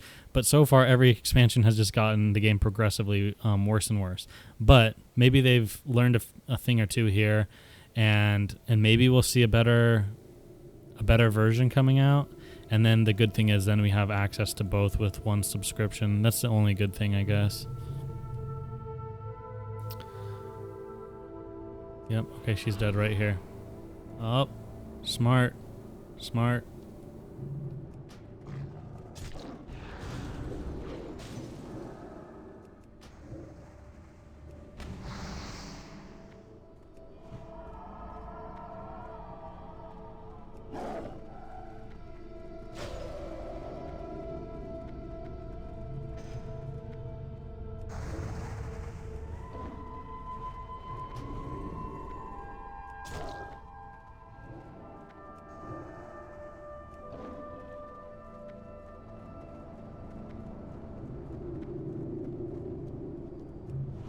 The final countdown.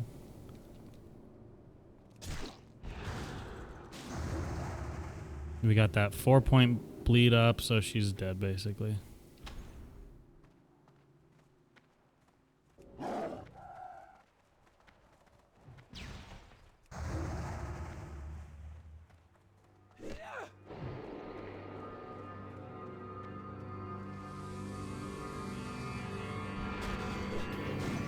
Thank you for freezing that off of me. That was very kind of you.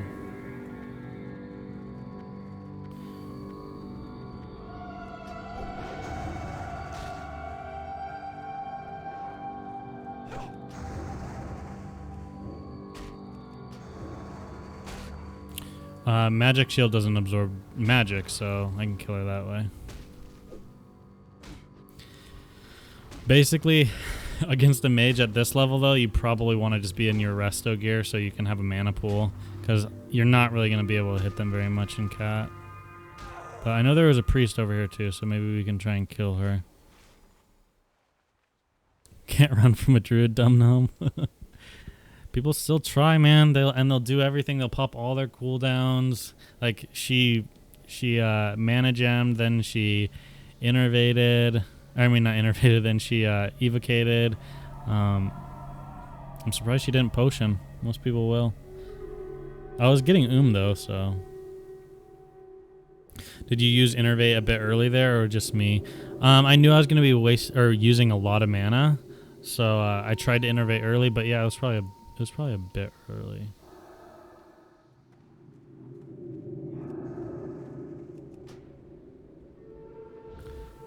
We'll leave her alone. I thought she was going to try and fight us again, but if she's just running, then there's no point. Is XP boosted on beta? Everyone levels so fast. No, just most of the people on beta are just like no-lifers. A lot of the people in the beta are just like turbo nerds, so it's not...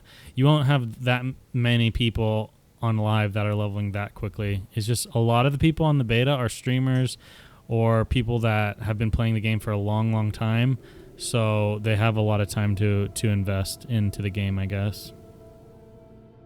Is Feral DPS or tank strictly Alliance due to Paladins, or can you do the same as Horde?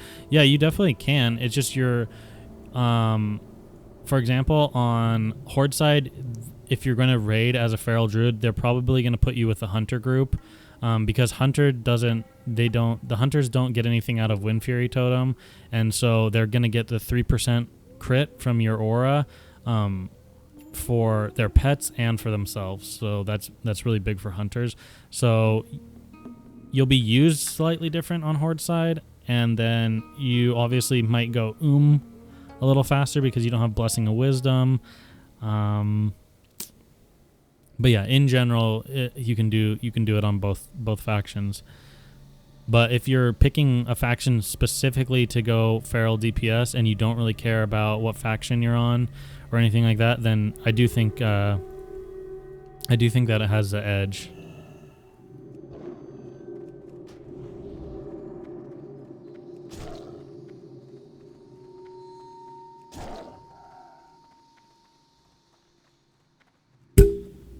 Sorry, I just smacked my mic.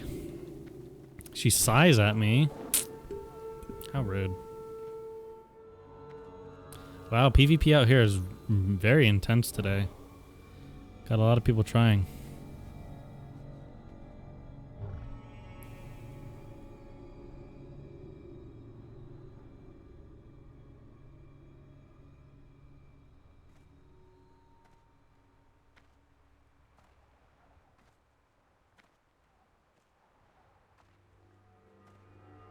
I think so many people are just running dungeons or doing like Arathi. I guess the play is to go to Arathi Basin, right? The only problem is when you queue for Arathi Basin on Horde, no one plays healer. No one plays healer. All the shamans are some weird spec, like they're either enhancement or they're elemental. For some reason, you never find priests, and when you do find priests, they're shadow. So your only option really is to either play Feral and watch your team lose because everyone's dying, or switch over to healing gear and try and keep people alive. So it's like, so I was kind of trying to do world PvP to play a little Feral, but we'll see what we can do in Battlegrounds, I guess.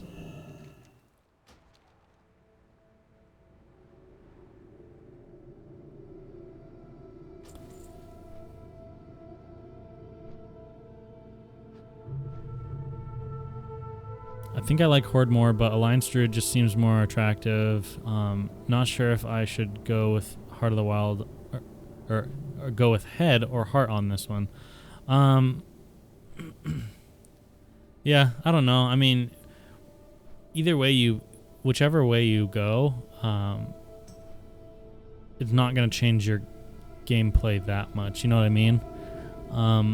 You'll find good groups of people to play on Alliance or Horde side. So if you're not really like tied to one, I would just pick based on like a lot of like the more trivial things, like which one do you like the way they look more. Like if you really don't like Tauren, then I would go Alliance because you're going to be having to look at your character forever. And also like the cities and stuff, I think that's important. Because at the end of the day, community is really, you can find good communities on Horde or Alliance side, so. I don't think the expansions have gotten progressively worse. Really, you don't? I think for the most part they have. I think, let's see. I think TBC was a little worse than Classic. I know that's kind of up in the air for people. I really liked Wrath of the Lich King. I thought Wrath of the Lich King was about as fun as TBC for me. Cataclysm started out a lot of fun, but I think I started to not like it as much, and then it just kind of went downhill from there for me. I don't know why. Can you do a guide video on good gold farms to do at 40 for those that didn't save their mount? I do have like a little quick gold farm video on my channel that's from quite a while back. It was like super short video of like 2 minutes or something. It was just kind of like a joke video, but yeah, I definitely could look into doing something like that. It's kind of subjective though at level 40 because it really depends on if you're ahead of the curve, because if you're way ahead of the curve, you can't really utilize the auction house. So you've got to be doing like beast farming for gray items and stuff. And then it's hard for me to comment too on mounts because I speed level so fast that normally I save just enough gold for my mount at like level 41 or 42, and I don't really like necessarily farm. I just like penny pinch all the way to 40. But I can definitely look into that. I'd have to do a little research myself. Just found your channel a few days ago. Cool stream. I'm an older player. My wife and I played the original Wrath of the Lich King. I'm enjoying watching this. Thanks, Mesh. I appreciate it. Yeah, I think Wrath of the Lich King was a lot of fun. That's back when a lot of my friends still played too. So we'd always group up and do dungeons and stuff together. Whereas a lot of my friends quit after that, so I didn't play with my friends quite as much at that point. And then also the game just kind of declined a little bit for me. And then I had a lot of fun in, I think it was Warlords of Draenor or Legion for a while, just because my girlfriend was playing with me. So it's definitely like if you can have friends or people that you know that play with you, it definitely makes the game more fun, even if it's not that great of an expansion.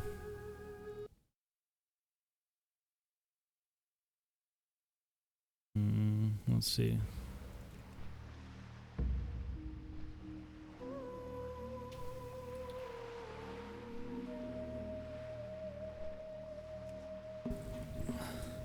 Do Ferals do good DPS in Classic, or would it be better to play Boomy? You're definitely better off as Feral.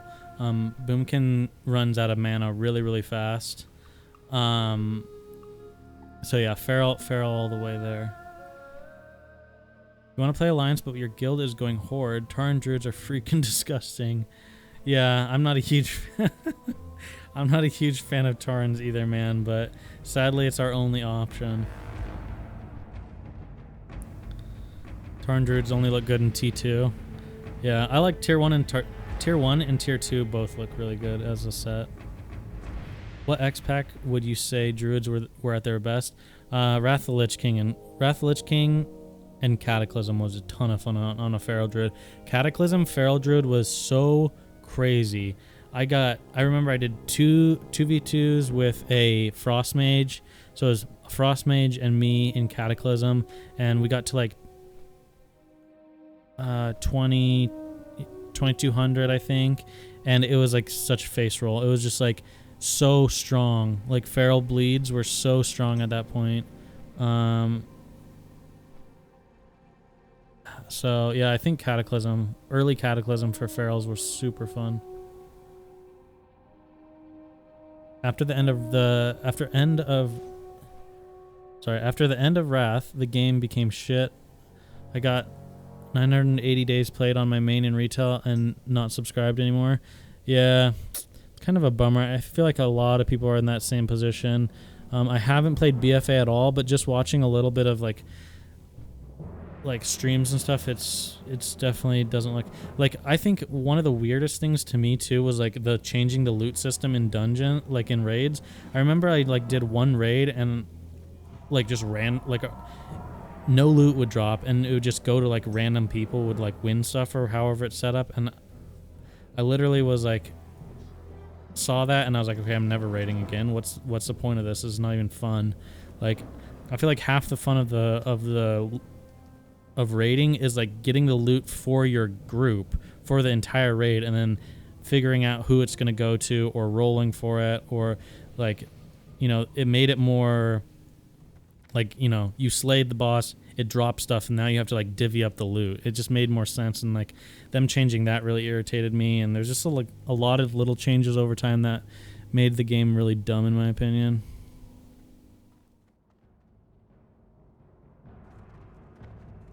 Ooh, let me go queue first before I go to the auction house.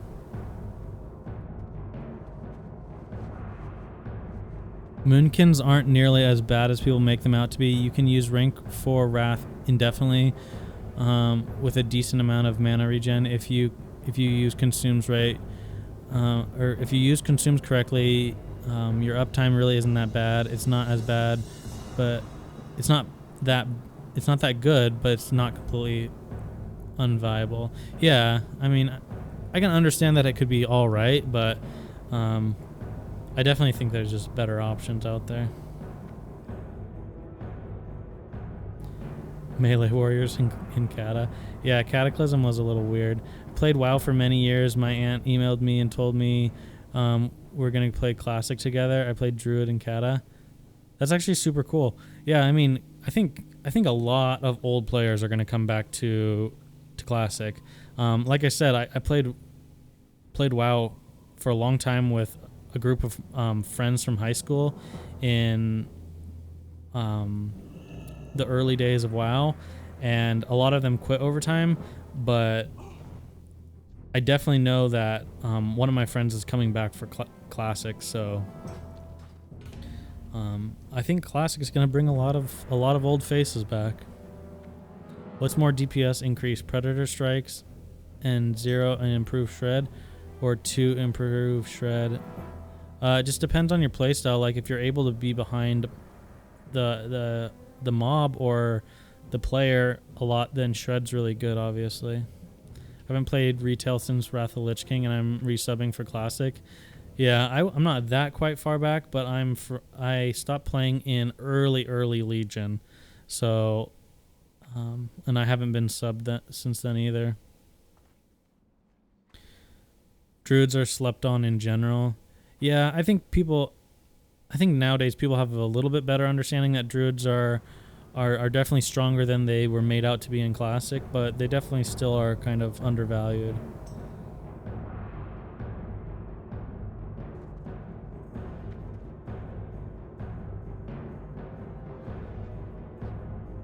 Okay, let's see if they have a good necklace. That's really what I need, but I'm sure they'll be expensive.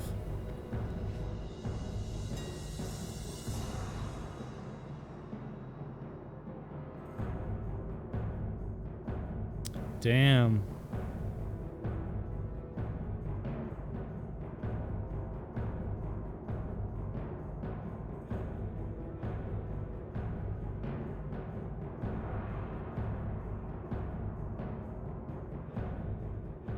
$5.5 versus $5.4. I mean, my neck's not even that bad, really.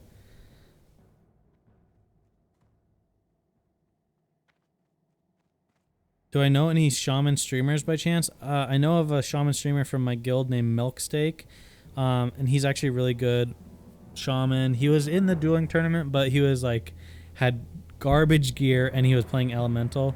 So he said elemental was pretty good, but his gear was really bad. So, but he's a really good shaman. He's like a good PvPer. He's ranked a lot on private servers, and he's also in our guild. And I think Tips Out said that he was going to do a shaman deep dive with Milksteak soon too. So yeah, if there's any shaman player that I would suggest watching, it'd probably be him. Like obviously people like Sea-Doo play the game, but Sea-Doo doesn't have the same knowledge of like Classic WoW as someone like that would.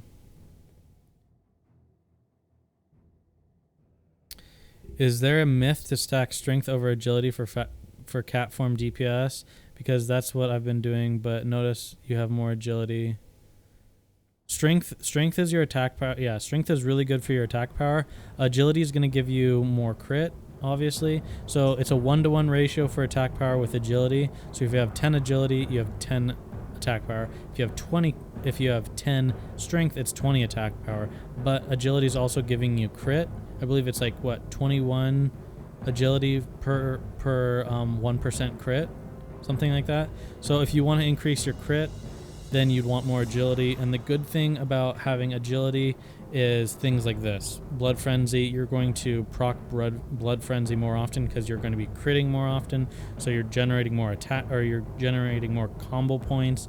And when it comes to PvP, you're not able to spend much time in cat form, mainly just for your openers. So if your opener can generate you more combo points and you're able to put up a better bleed, before you switch out, then, you know, that's a good thing. And then also agility helps with your armor and bear form. So has some, and it gives you dodge, obviously. So agility is pretty strong in my opinion. I know it's been like debated on which one's better to go for, but from what I've heard from everyone, agility is definitely better to focus on while leveling. So you should have higher agility while you're leveling, and then when you are 60, then your stat prio should be strength and then agility.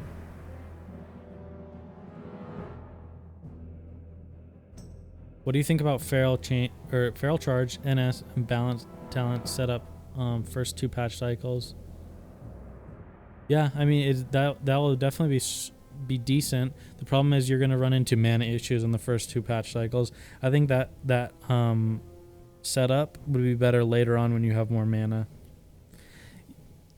What you guys will realize if you play if you play Druid, come Classic, what you're going to notice, one of the biggest things you'll notice is mana issues in the first phase. You'll be like, man, this class sucks. I'm always out of mana. Etc. etc. You need to pass those milestones of like getting your tier 1 gear or tier 2 where you have high amounts of intellect on your gear. That's going to help you so much with your mana pool, and then it will feel a lot better. That's why Heart of the Wild NS is really strong early on, because it gives you a larger mana pool, right? So that helps with the mana issues. But again, it's just kind of one of the things you have to work through as a druid.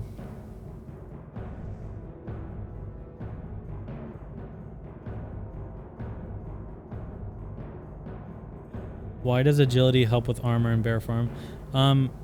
It's just one of the things of agility. I don't know. Increases armor and chance to dodge. Just one of the things you get from agility.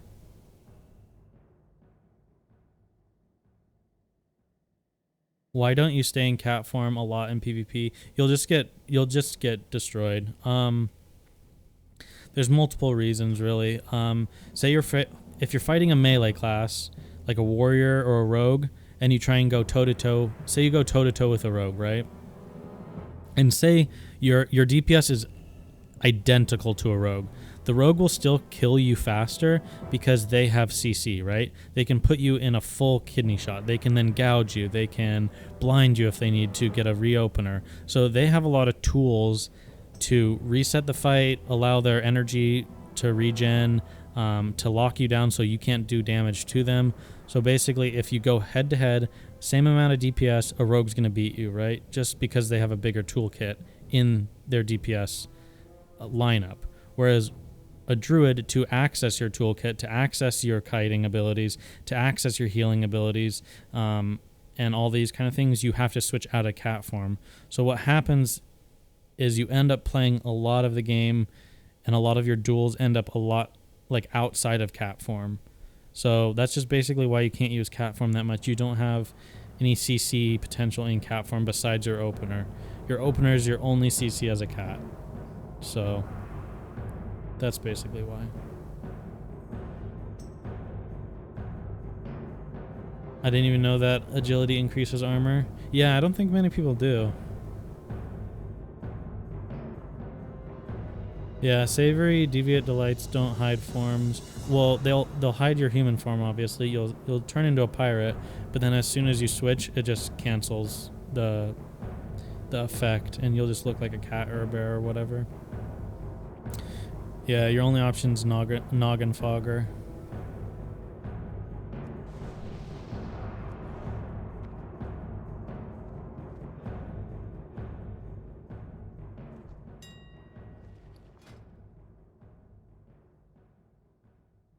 Ooh, guys, I need to go check on that weapon.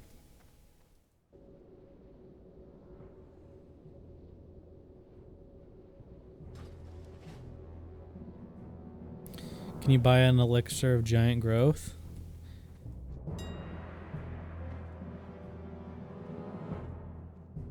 Oops. They don't have any.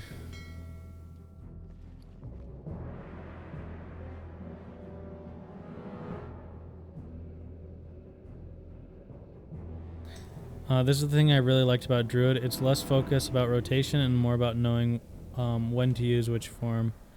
Yeah, that's definitely the case in PvP. And there's like a lot of things. The thing I like about Druid in PvP is there's a lot of things you're having to think about, right? So you're not just thinking about your energy ticks in cat form.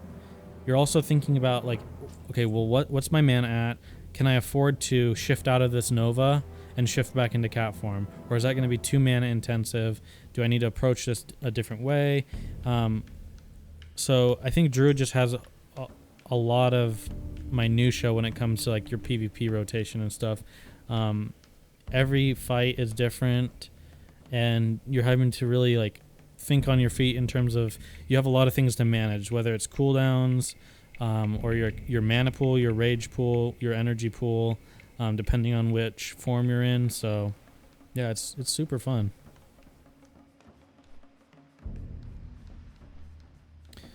Hey Halsteads, how's it going? What am I up to in this stream? We're in queue for Arathi Basin, so hopefully we get into Arathi Basin soon. Can I see your gear? Yeah, for sure. So decent head. I need to get Wolfshed Helm, but I don't think any leather workers have picked up the pattern yet. I could upgrade my neck, but I was just checking the auction house and the stats increased aren't that crazy, so I'll probably wait and hold off on that. Shoulders are good. My cloak is really good. Chest piece is best in slot. Bracers are really good. Gloves are decent. Hey, Funky Math. Thank you for the Twitch Prime sub. I appreciate it. Appreciate you. But yeah, I mean, my gear's pretty good overall. This ring I got when I was leveling up, and I just randomly dropped, and I was like, oh, I'll equip it. I'm kind of wishing that I didn't, because someone was saying it was on the auction house earlier for like 70 gold. I would have definitely sold it. Damn, the other staff's gone now, and this pattern's back. I wonder if it's random in terms of what you get. But I really want the staff that she sells. It has a plus 100 armor, so it's like a mini warden staff, and then it also has plus 100 armor, and then also has some resistances.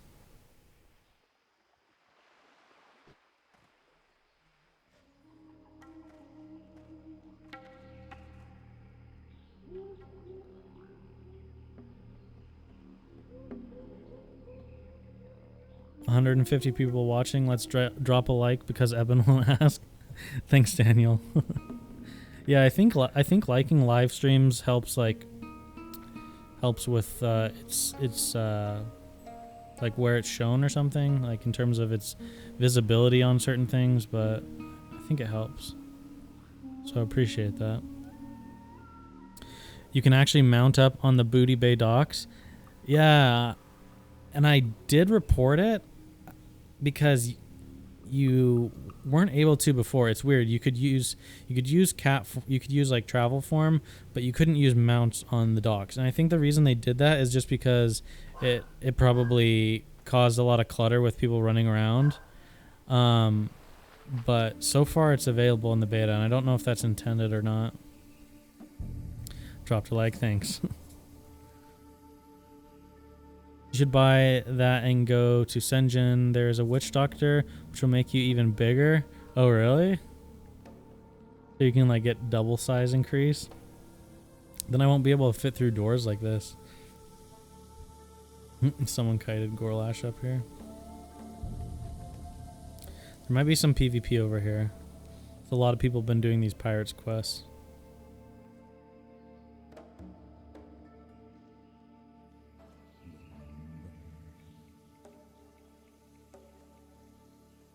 I'm totally doing that. Yeah, kiting in the beta so far has been super useful. Could I just see your trinkets? Yeah, I'm just using the insignia of the Horde. And then I'm using Arena Master, so just plus 5 stamina. My fondest memories in Classic were mind controlling people and making them miss their boat. Yeah, there's a lot of weird, a lot of silly stuff you can do with like mind control and stuff. Is Timbermaw rep in the beta? Yeah, I actually got a little bit of it. Oh, where is it? Timbermaw hold. I got a little of it because I found out I could kite the mobs from so you can see I've discovered a lot of Winter Spring. I could kite the mobs from the Winterfall village over here to Everlook and have the guards kill them. And I was like, oh my god, I could be like the one person on the server that has Furblog medicine pouch, and it'd be like super overpowered. And then I was doing the math on how long it would take me, and it was like basically days of doing it, and I was like, yeah, not worth it. We can kill these guys if they get in combat and we're scummy, but I mean, hey, this is what you gotta do.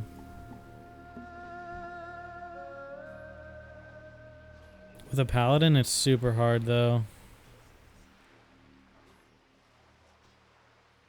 Look at his mana. Are there any cool gimmicky things you can do as a druid? I mean, one of the most annoying things for other classes to deal with is like you being in like skeletal form with like Noggin Fogger or something and being mini too, because it's really hard to tell what form you're in unless you're looking at their energy or rage bar. So yeah, that's just one thing that you have to worry about.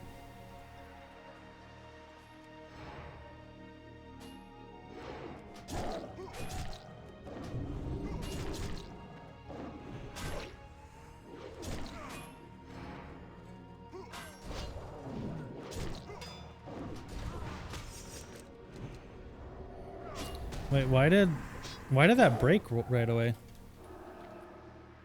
No, no, no, no, no, no, no. He's gonna die, he's gonna die. He's gonna die, he's gonna die. No! Why did my, did the pirates do some kind of, like... Did they do some kind of, like, stun that would DR my stun? I don't know why they broke out of my stun so fast. Because I would have gone a full heal off and then I was just going to go bear form.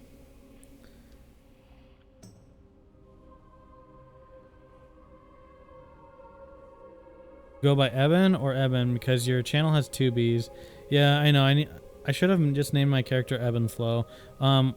When the game launches, I'm just going to name myself Eben Flow, like EBBNFLOW.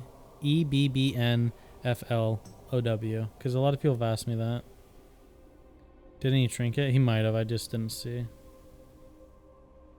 That right there though is the exact reason why in PvP when I do have enough talent points that I'll get NS, because I could have just NS myself there, would have been back to like basically full health, then you can go bear form. That's why I feel like it's very hard for people to play full feral. It's just too much.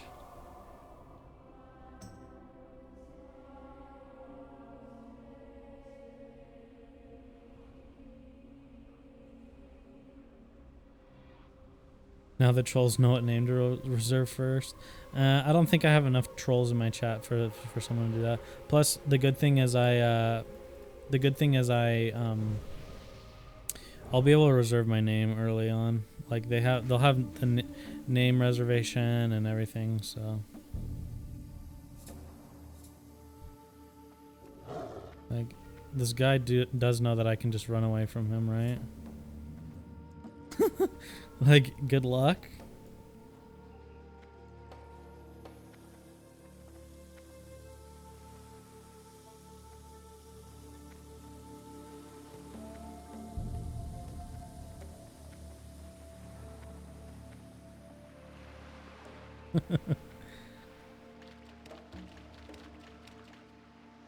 And then if you guys get close, I can just I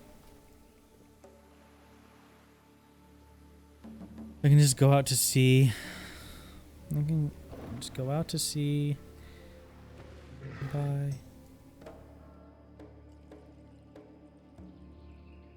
Why should I play a Druid in Classic? For this reason exactly right here. This is the only reason you ever played Druid. Like, why else would you play a different class when you can be this?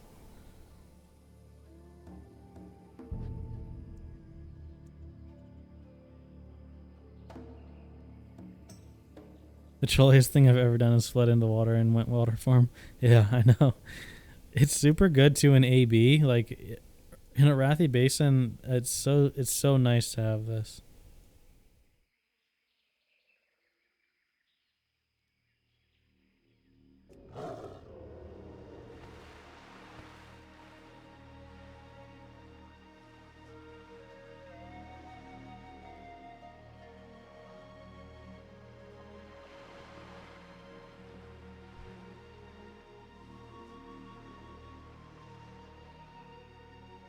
I don't know what their game plan is here. The only thing I have to be worried about is getting stuck in a hodge, which I can just trinket out of that. Otherwise, they won't be able to catch me. I can just run away forever.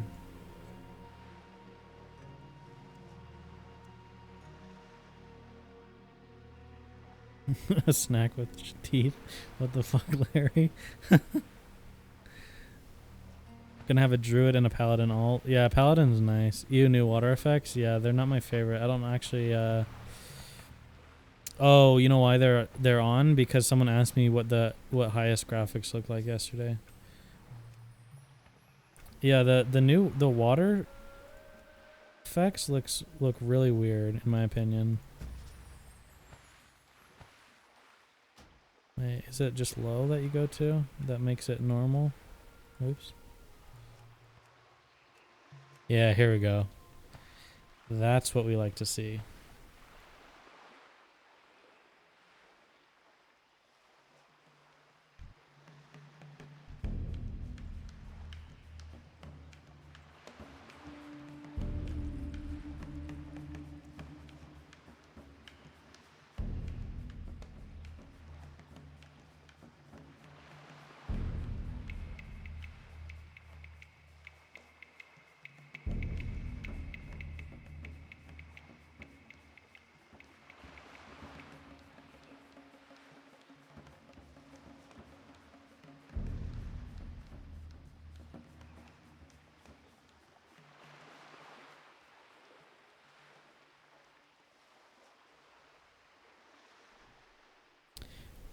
Very cute, and I respect you for playing the coolest class in WoW. I'll be doing that too.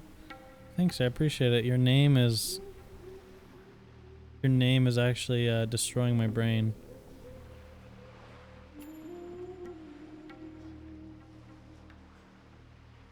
This is turning into a Druid troll video. I love it. Yeah, well now we've got to kill him, right? Can't just. What's the play here? Do we go warrior? I think we go warrior.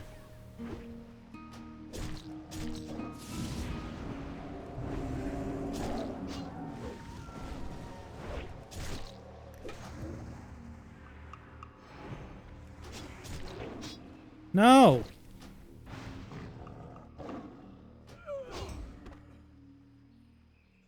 I think the play here is just not even try. He's just gonna get healed. Feels bad.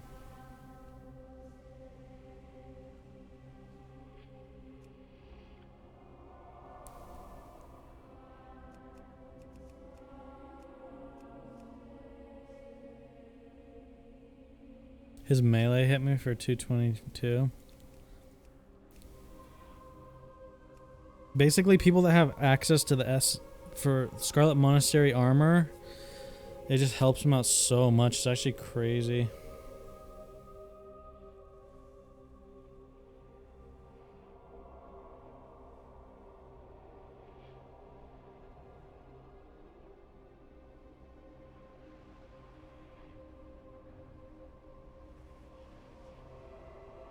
Test 2.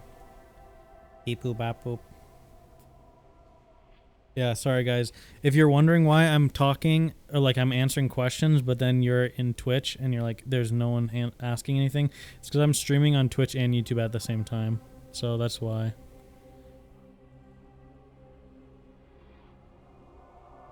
Can I do an ASMR stream where I whisper the abilities you use?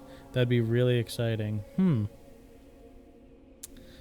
Interesting.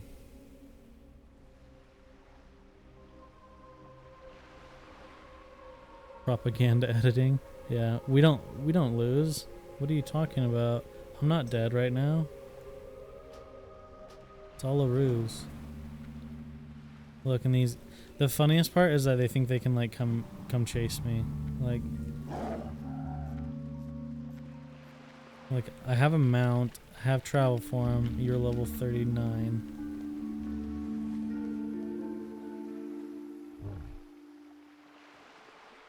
You're the reason why I switched from mage to druid? Awesome, Ben, nice. Yeah, druid's super fun.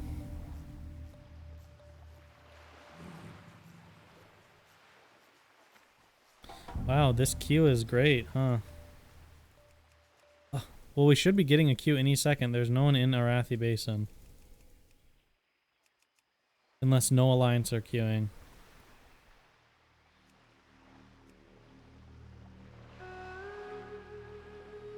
Your sound quality is very good, super easy to listen to. Thank you. Yeah, a lot of people have said that. I got so lucky though. I bought like a really cheap microphone. It was like I went on Amazon and I was like trying to find like cheap alternatives to like really expensive mics because I wanted to upgrade to like a good microphone, but I didn't have a ton of money to spend. And so I ended up getting this mic that had like really high ratings, but it was only like $40 and it came with like a swing arm and like a pop filter and everything like that, and everyone said it sounds really good, so I'm glad it does. Don't give up yet? What, on the AB queue or on killing those two? I gotta give up on killing those two. It's not happening. They just do too much damage, and if I get anyone close to dead, like the Pali's either gonna bubble or he'll lay on hands the warrior.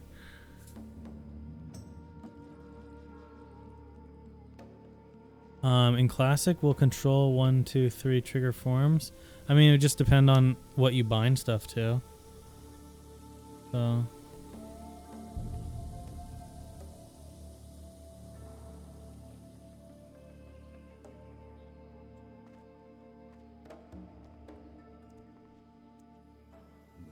Yeah, you pretty much have full reign of your key bindings, so that's a good thing.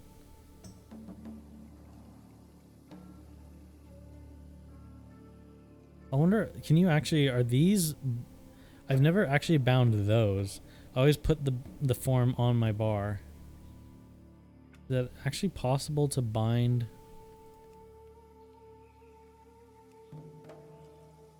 Would it be considered a special button or something? I don't know. I've never actually bound those though.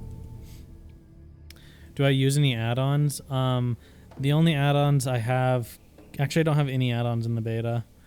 I have a DPS meter technically installed, but it doesn't work. But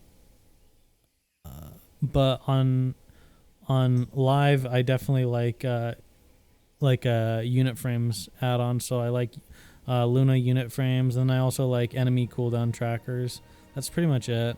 I try to play away from add-ons as much as possible.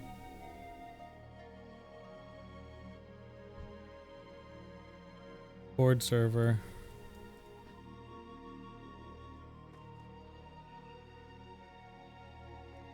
Not all macros and scripts will work, but most of them.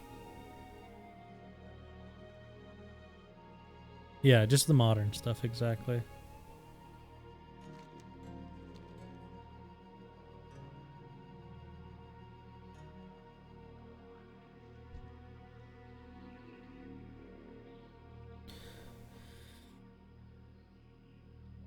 Why do you not use those add-ons in beta? Just haven't really been... They're not like game-changing enough. They're not game-changing enough to me to like convince me to go out and download them, I guess. I've just leveled without them. Haven't really worried about it too much, I guess. Like if you watch some of my PvP videos on YouTube, I like some PvP videos I'll have like a lot of add-ons, and then others I will have like most of most of my add-ons will be off on some videos. It just kind of depends. The good thing about Classic, in my opinion, is you don't really need to play with add-ons. You don't need to rely on add-ons very much if you know the game. You can buy and lock hunter pet moves. I'd imagine you can do the same with warrior druid stances. Yeah, I've always done that with like the pet classes, but never tried it with these. Like you said, I'm sure you probably can.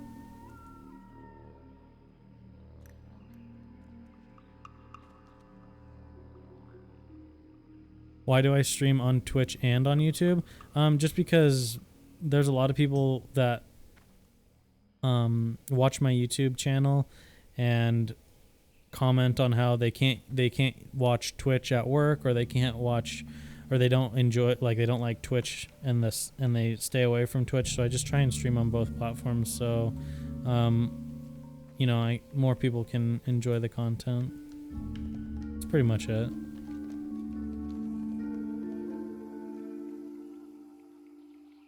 You don't do Twitch if you can help it. Yeah, that's what I've heard from a lot of people. Drama in world chat? Yeah.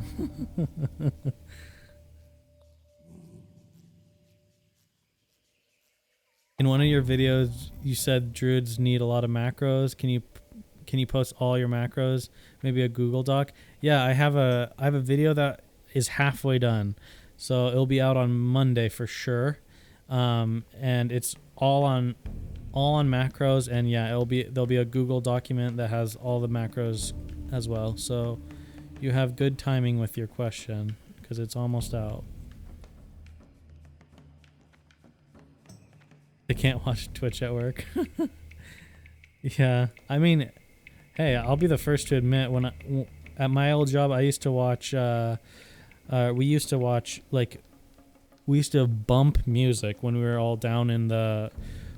There'd be portions of our day where we'd need to be up on the floors in the hospital, working with like the doctors and nurses on what needs to be restocked and stuff. But then other times we'd be down in the warehouse and we'd just like bump to some music and have a good time. Or like a lot of times people would like listen to podcasts and stuff. So I get it when at work you wanna listen to something or watch something while you're doing stuff.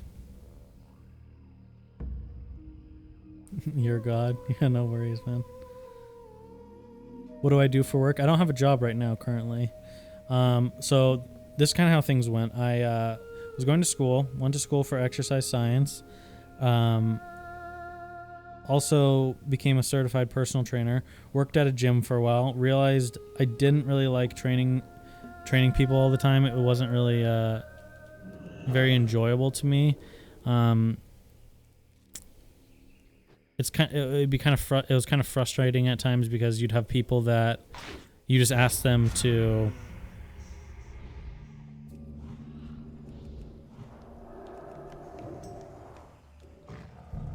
I mean, she can't run away. You'd ask people to do like X or Y to help them get in shape, and then you just have people that don't really listen or whatever. So it's kind of same with other things. So I kind of lost motivation with personal training, because you have a lot of people that are there for like a quick fix, but it doesn't.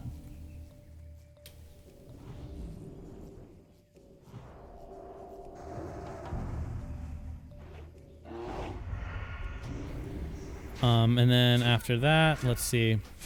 So I did that job, realized it wasn't for me, and then at that point I got a job at a hospital in the logistics department, so kind of like a supply chain job. I enjoyed that job for a while, but then I actually quit 2 years ago to start my own company with a guy that I met at a cryptocurrency meetup here in Boise. So basically I had a business idea, and I shared it with this guy that was there, and he was fairly interested in helping me out.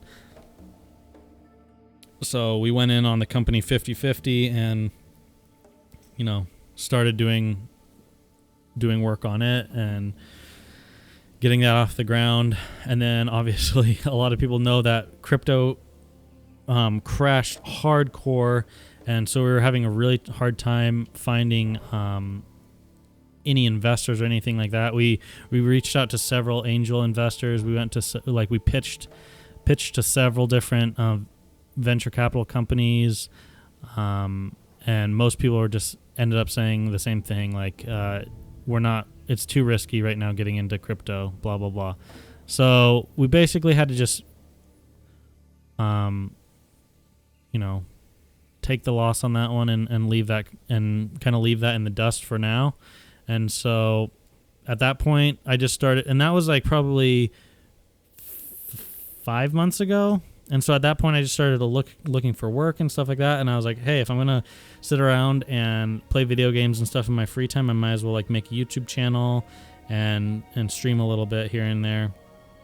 And so that's kind of where I'm at now.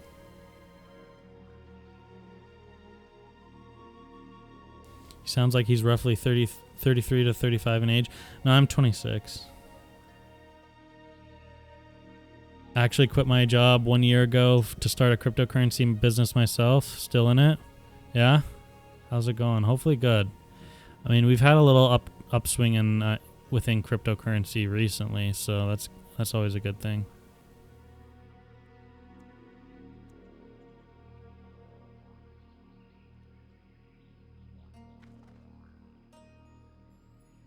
No, I didn't really ever mine. My business partner, he mined a lot. He mined Ethereum like actually right when it was.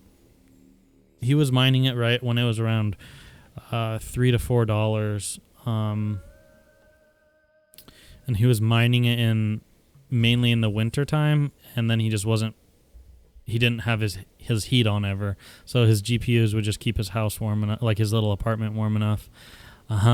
But he stopped mining, and he works for Micron, and so he worked here locally. But then probably half a year ago, he moved to a different state in the United States to continue work at Micron. So we kind of got split up, but we were still working together, obviously. But yeah, I mean. It's a bummer, but I mean, not all business endeavors go well, you know. I had 7 Bitcoins once when they were €6, but I used it for buying weed on the darknet. Yeah, I've had Bitcoin at very different times in terms of its success as a cryptocurrency. I never had it when it was super cheap. The earliest I ever had any was when it was around like $200 after it took its first real big dump from the Mt. Gox scandal stuff. So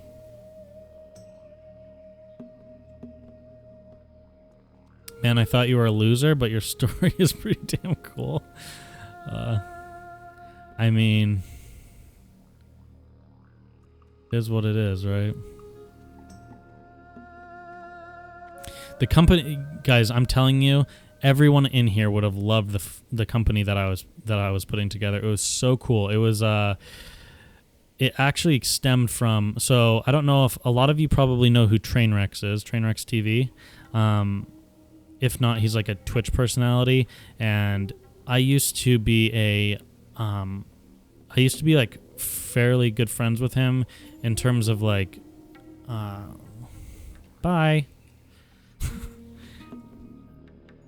Oh, they're not high level. Never mind. But yeah, I was working with his roommate, who he was staying with, him and his roommate, and we were working on a cryptocurrency for Twitch, and it was called Jolts. Okay. And this was a long time ago. This was before they introduced the bit system. And it's funny because I have like all this stuff timestamped, because a lot of people didn't like believe me or whatever. But we were working on a cryptocurrency for Twitch, like specifically for Twitch, that allowed it to be very easy to donate to streamers. And it was called Jolts, kind of off the same idea as Twitch, right? And then in like, I think it was June or July, they announced that they were having this bit system. So we're like, okay, screw it. And so we scrapped the whole idea. And then from there we kind of moved on to another idea that we were basically working on, but I mean, to put it frank, they're kind of like garbage workers in terms of like getting things accomplished and stuff. I felt like I was doing a lot of the behind the scenes kind of stuff to work on it, and they weren't really getting anywhere. So that's when I kind of scrapped the idea with them and moved on to my own thing. But yeah, I've been trying to do cryptocurrency stuff with gaming for a long time, and that's kind of where the platform that I was working on was basically giving yourself a digital identity online with the works of like an avatar. So it'd be kind of like the same idea of like you having a WoW character, which you can work on, you can get achievements, you have kind of like a digital identity, but instead of it being just on a video game, it was like more of a browser plugin. So it basically follow you around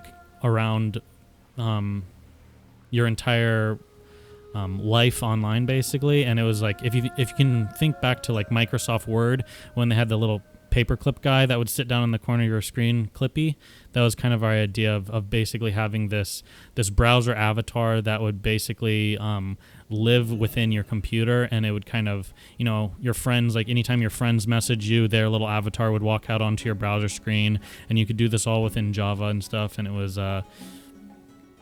super cool, but we just couldn't get funding for it. So did you reference Clippy? Yeah, Clippy, the little paperclip guy. I just want to work a normal job because it's guaranteed income. Yeah, no doubt. Like, that's definitely, I think, what a lot of people would do. So you can code. What languages do you know? No, I mean, like, my coding, like, can I code? Yes, but not like, well. Like, I know basic coding for several languages, but it wouldn't get me by in anything serious. So I have beta access, but haven't gotten past 30. Personally, a waste of my time. Yeah, I mean, it just depends on if you enjoy just playing around, or if you're one of those people that doesn't want all your progress to be lost. Like, I can understand that too. What is your academic background? Did you go to school for computer science or anything?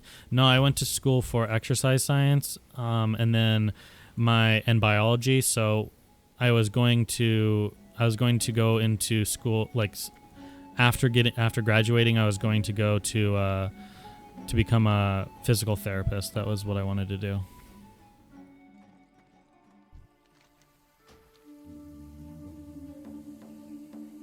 This queue is not happening, I don't think. You're saving your juice for classic? Yeah, I understand. I can understand people saying that they would get burnt out if they just kept playing.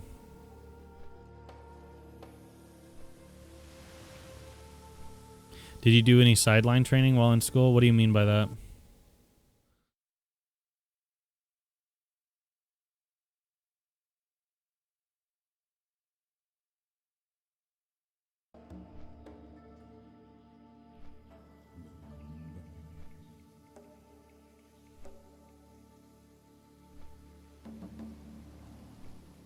Oh, trainer? Yeah, I mean, throughout high school, I did sports medicine.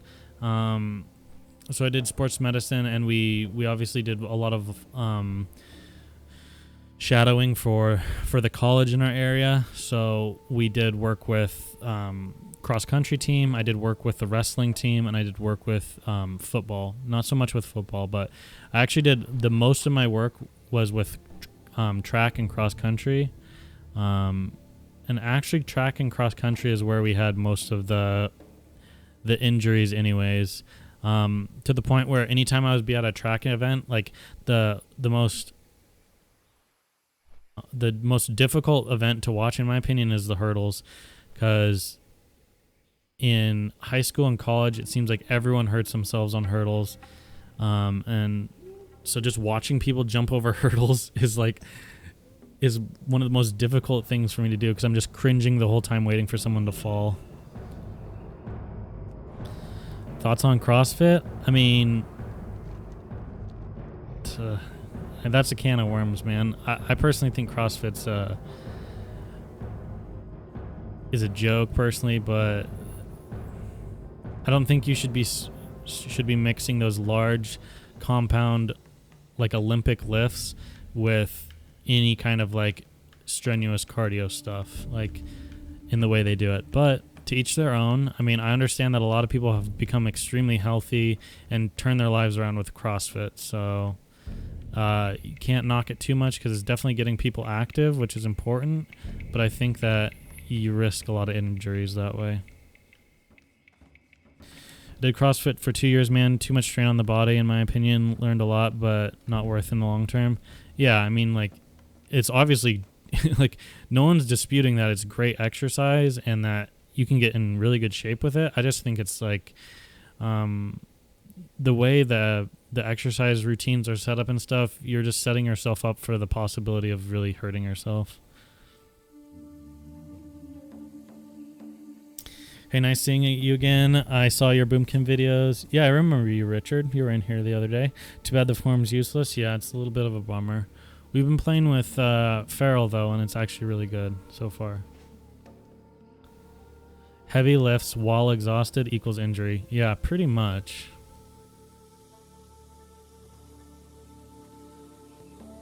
I agreed. Loved it at first. 2 years later, the joints are hurting. Yeah.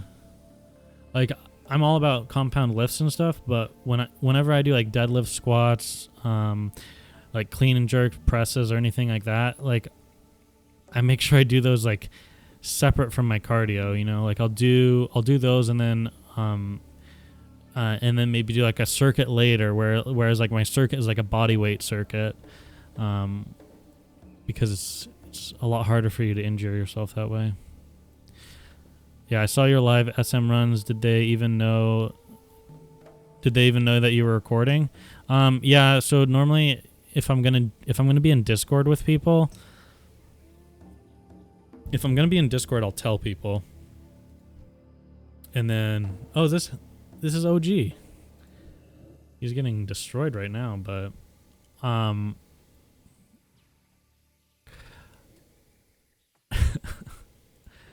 but yeah, if I'm in Discord, I'll tell people. I'll tell people about it.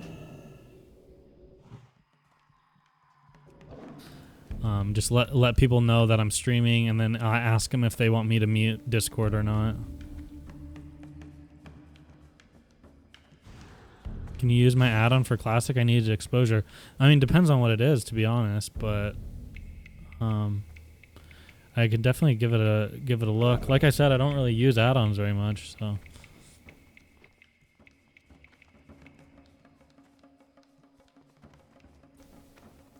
Because the warrior was a total Leroy, he just kept pulling.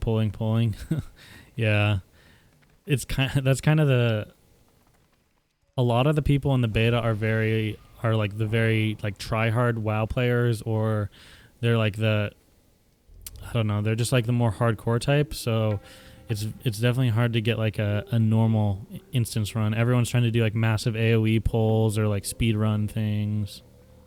Am I going to try and stream full time? Yeah, I'm still obviously applying for jobs and stuff, so if I can get a lucrative job, then I obviously couldn't stream full time. I'd still probably stream on my days off, but we will see where the channel goes. In the last month, I've had a lot of support, a lot of people viewing and stuff, so that definitely helps things out. But it's hard for me to say exactly where things are headed, you know.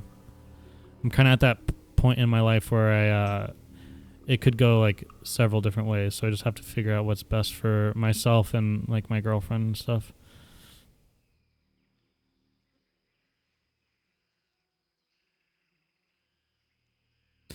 Oh, a vendor price, Matt? Let's see. Let me look at this. Ooh, yeah, that's actually really handy. They don't have anything for that in Classic, which is actually super annoying. Someone in my guild was actually saying something about an add-on like that a little while ago, so.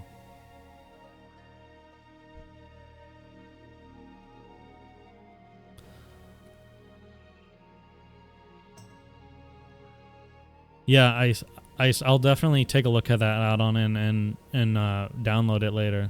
It's definitely a good quality of life add-on. Let's see. We have 30 minutes till Gurubashi. I'll probably do Gurubashi and then I'll get off. I was hoping this queue would happen, but I think Alliance obviously gave up because there's no queues anymore.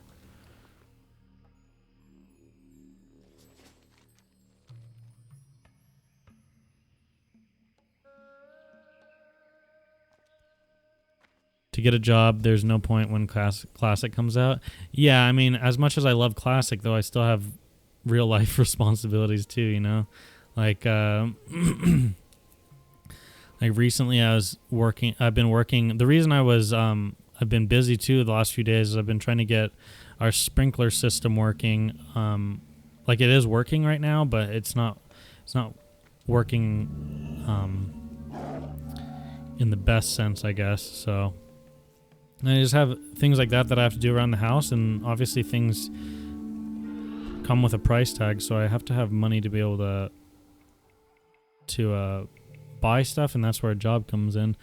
So ideally, like what I'd like is to be able to have like a part-time job and then be able to stream almost full-time, and because I'll be playing a video game anyways, and then that would be kind of like the ideal situation. That's why I quit running dungeons on retail. Personally, I think challenge modes and Mythic Plus turn into Zerg rushes.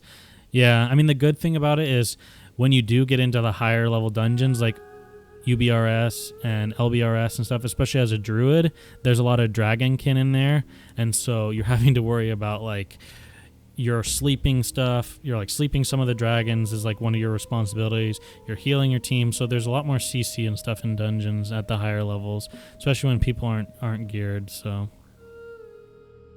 when's the wedding? I don't know. I don't think either of us are in like a huge hurry. My older sister just got married this last year, and it was a lot of fun going to the wedding and being a part of the wedding and stuff, and seeing my sister get married. But it made me realize even more that I'm not like in a huge hurry to get married, just because I'd like to have my life super like stable at that point. You know what I mean? Because that's a big step, and I'd like to be able to have like a full-time job at that point, or something like that, and like more. I don't know what the right word is. More structure, I guess, to my life before I make a big step like that. Okay, 1 second. My dog is freaking out.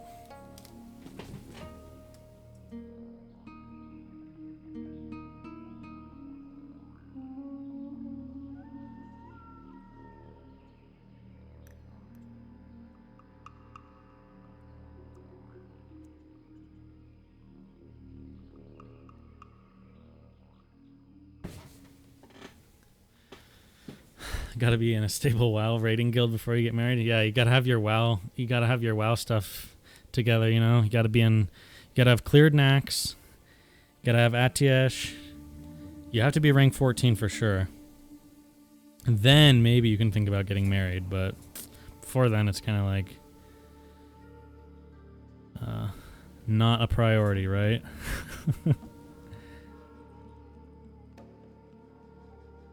Tell your dog to stop being in dog form and cast bark.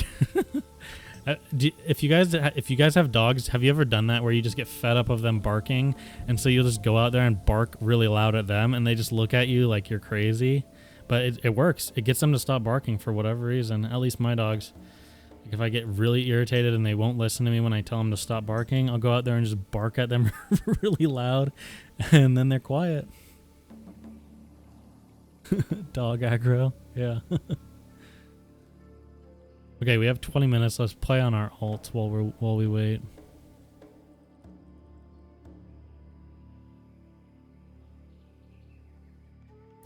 Just a feature I added yesterday. If you press Control with bags open, it'll highlight your cheapest gray for deleting purposes. Ooh, that's nice too.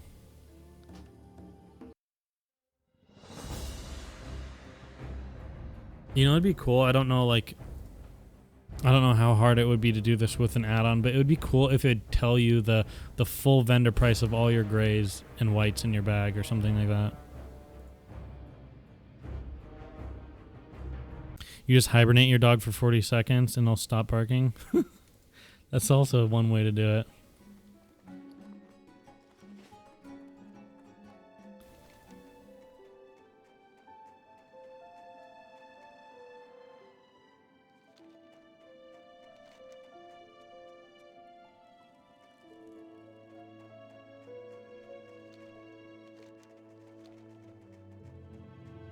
This zone is like such nostalgia for me. Like my first character was a gnome rogue.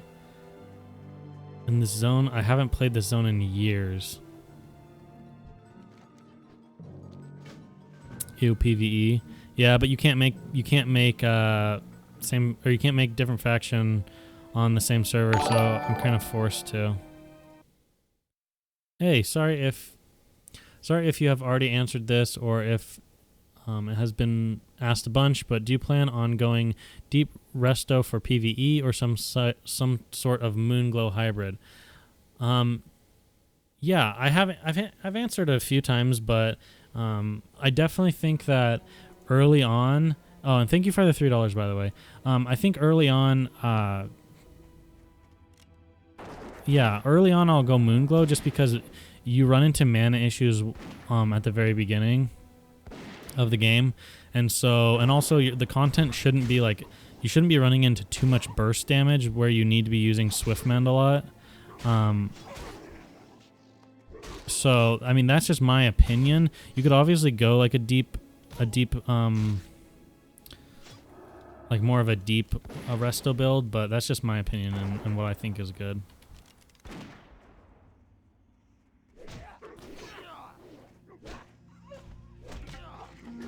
Hope that answers your question. Basically with Moonglow, you're getting what, 9% reduction in your heals, which is really big. And then also, if you're going into Resto, you're also still getting that 10% reduction in your healing costs from, I think it's called like Tranquil Spirit or something like that. But in general, that helps you out a lot with mana. Just those two talents alone. Plus, you're able to pick up Nature's Grace if you want to from Balance, which cuts down on your cast time if you get a crit. So, yeah, I mean, I think that is the ideal healing spec until you get maybe into AQ 40 almost. Like, you could definitely, if you're in Blackwing Lair, you could definitely go full resto, right? But I still think that Moonglow is that good up until maybe like AQ. Town Guard is the best hunter pet? Yeah, it's super nice. Why do dwarves never go bald? Never any more movie has a dwarf gone bald. What shampoo are they using? I don't know, that's a good question. Yeah, and we're going to hop back onto my Druid in a little bit, guys. I'm just waiting. I'm at Gurubashi to do the arena, and I figured I might as well play on a different character while I wait the 20 minutes instead of just sitting there, you know. Some interesting feral PvP, yeah.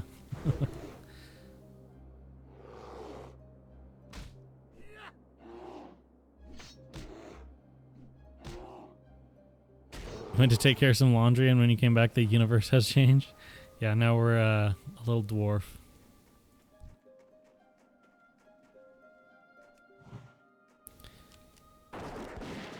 Is it because of stat or set bonuses? Like, no, you don't. It's not like you get any better set bonuses. That's gonna change going deep. Well, I mean, that's kind of wrong, I guess, because tier 2 you get a really nice bonus for your regrowth. which is nice when you go deep resto. But for the most part, you're just trying to get a bigger, like you're trying to get a more healthy mana pool and MP5 so that mana like mana doesn't become your biggest issue. Because early in the game, the biggest issue is going to be mana. It's not like someone doesn't die and you're like, man, I wish I was able to like do a little bit more healing to them, or I wish I had a burst heal for them. It's just like, oh, the group wiped because I'm completely out of mana, right? So that's why early on in the game, as a druid, you want to make sure you're prioritizing like talents that help you reduce mana costs, or items that give you more mana. That's why getting a healthy amount of mana is always good, and also a healthy amount of plus healing, so you can use lower ranked heals. And then once you get those things covered, obviously when you start to gear up more and more, then you can kind of start playing around with having, you know, the deep resto specs. Doesn't look like feral PvP to me. Yeah. 15 minutes. And then Gurubashi Arena starts. Why Alliance Hunter? Basically, I didn't want to make another Horde character because I'm going to be doing those quests in a few months when Classic launches. So I'd rather play on a character that and do quests that I won't be doing, you know. So just some fresh gameplay. I haven't done the Alliance stuff in forever. So just a character for me to like mess around on when I'm waiting on something. So right now we're waiting on the Gurubashi chest arena or the chest event in arena. And so obviously I could just have sat there on my druid and talked to you guys, but I felt like this was probably a little bit more fun.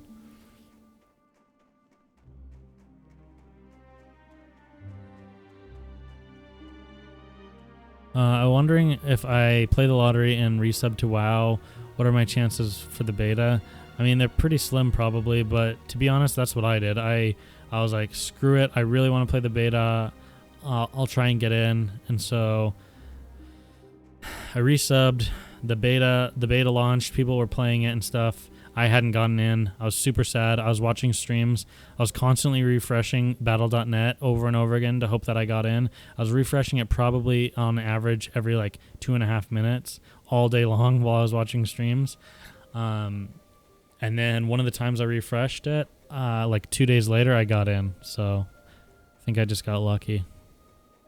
That's what I'm telling myself, at least. I don't know anyone personally that like would have put in a good word for me or anything, so I think I might honestly just be one of those lucky ones.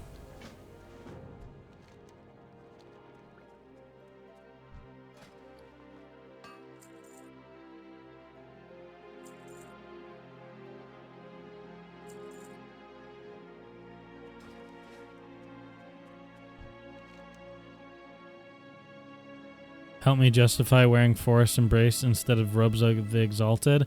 You don't want to look like a blue smurf for the next several phases of content.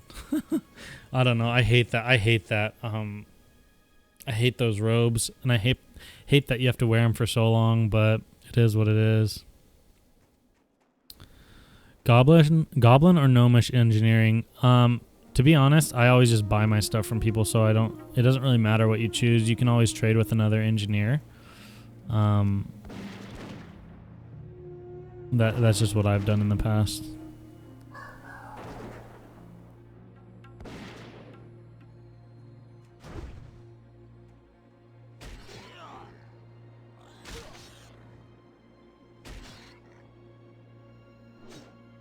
Yeah, you can reload while running. It's just then you have to like stutter stop and stand still while you get the shot off. Obviously, you can do your other shots too while running, like your arcane and stuff. Actually, kiting with Hunter is super annoying because like if I'm strafing this way, it's fine, but if I strafe this way, it looks super weird. So I reported that. And I noticed that I have a level 6 Orc Hunter too, and I noticed that as well. It's super annoying. Like, it looks like you're backpedaling, but but I'm not. Like, I don't know. It's just when you're doing the gun thing too.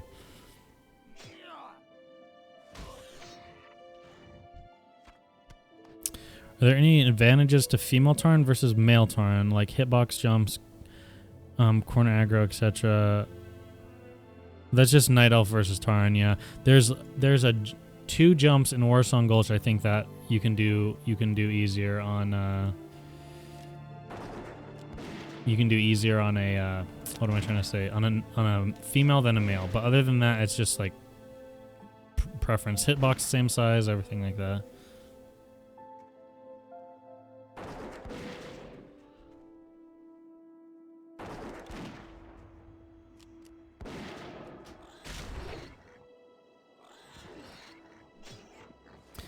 It's a hunter bug? Yeah, I think so.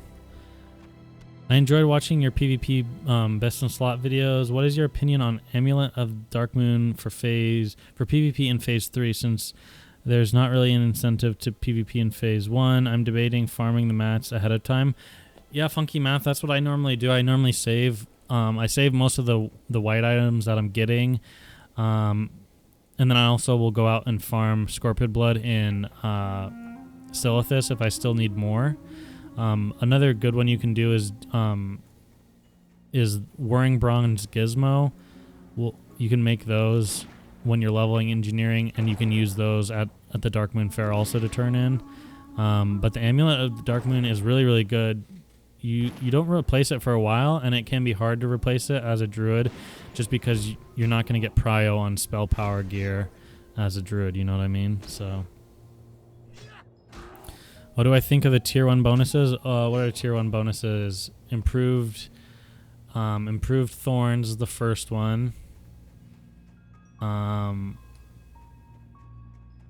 then there's one that's I got some mines.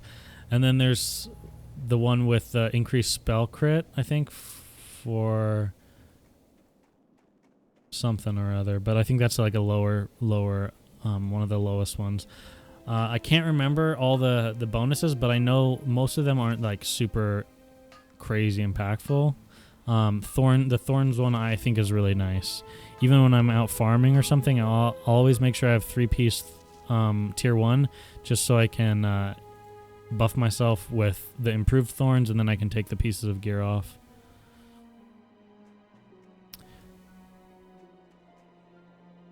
Okay, let's log back over. Did I set my Harpstone? No, of course not.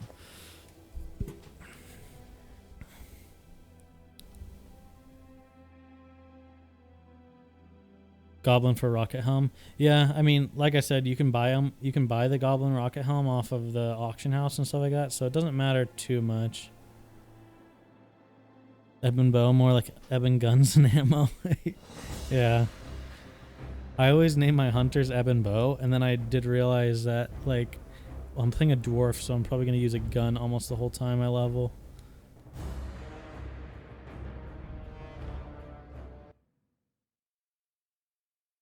Thorns is super nice for the tanks. You always want to buff your tanks with Thorns. But yeah, that's just I saw a little boy over here.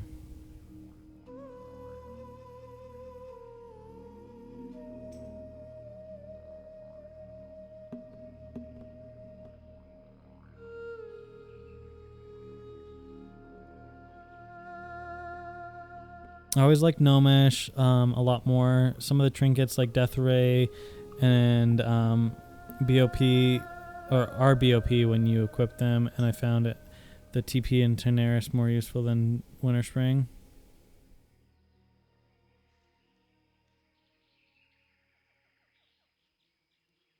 Ooh. Yeah, that's a good point. Harm touch. I think there's definitely some benefits to Gnomish, but I know some people even like they'll level one and they'll get their items and then they drop it and level the other, but that's a little bit too crazy.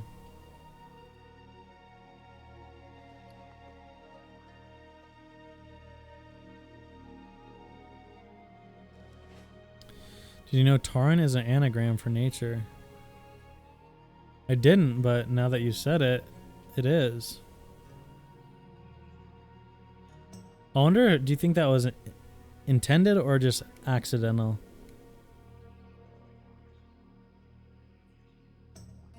Seems like a hard thing to just be accidental. Aren't blood elves high elves? I don't know, Zay. You're asking the wrong guy, to be honest. I don't know too much about WoW lore. Is it worth it for raiding, or is... Oh yeah, I read that one already. Yeah, you get a port to Winterspring or to Tenaris, depending on what you are.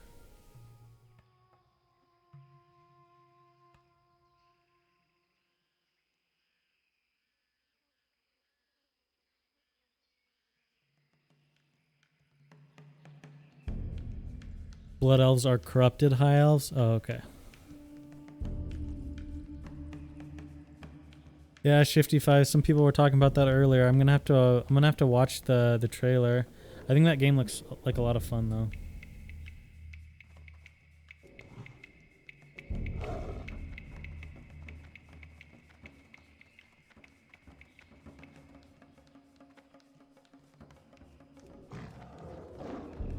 I think that Druid might be here with the Hunter, but I'm not sure. If that's the case, it's gonna be tough. The only way we possibly can beat them in a 2v1 is if we can get that Druid hibernated. High elves who are addicted to magic and followed Kale in Frozen Throne were blood elves. Oh, okay.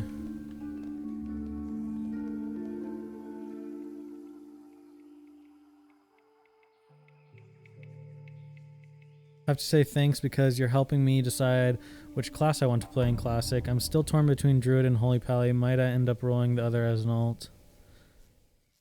Yeah, I mean both those classes are fun if you enjoy healing.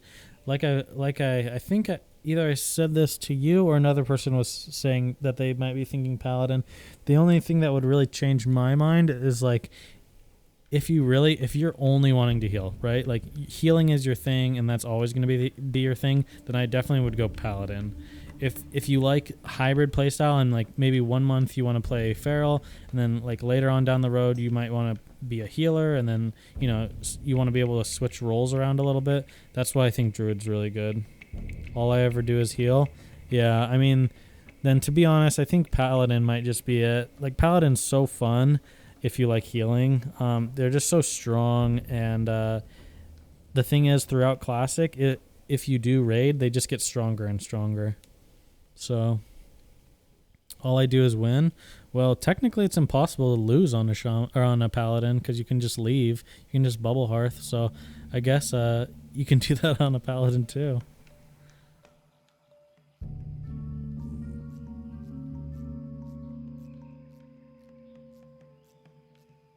Affliction Lock is a little fun though. I liked Shadow Priest before Mop. Yeah, if I was not going, if I for some reason couldn't play Druid, I would play Warlock. Warlocks are super cool. If he loves healing, I think Paladin is the way to go. Heals for days. Then every so often PvP has Reckoning. Yeah, I mean, Paladin is definitely a solid choice. Super strong PvE heals, but then also extremely strong PvP heals. And then, like you said, I guess if you do want to become like a meme every once in a while, you can go Ret.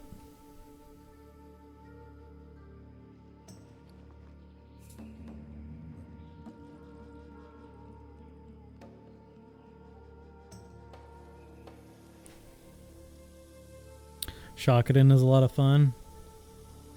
Yeah, I don't have any experience with Shockedin, but I remember some old school PvP videos where it was pretty crazy. I'll roll every class again, but will likely raid Druid first with alts to keep me busy. Yeah, I'm sure I'm going to have a lot of alts too. I've just never had that many alts on private servers or anything, because it's like what's the point, kind of, you know? You're like, these characters don't really they're gonna get wiped anyways, blah blah blah.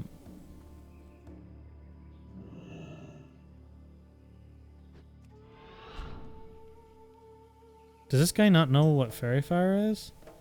Like, he's seen me twice now, but doesn't Fairy Fire me either time. He's got to be here with that hunter.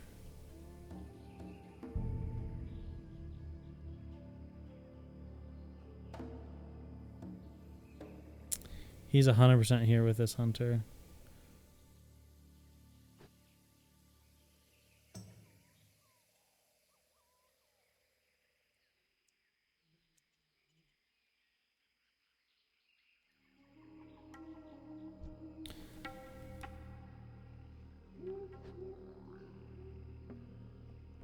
In Classic, Reckoning won't, or without sit to crit might not be as good. You can sit to crit in PvP, you just can't do it in PvE.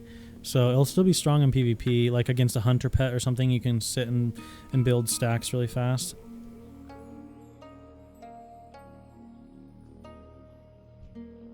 Ugh.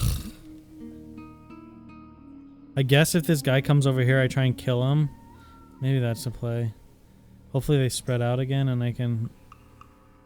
Because it's close enough that I don't think he'll have time to run back before. Okay, that's the play. But I think he went invisible now because I don't see him anymore.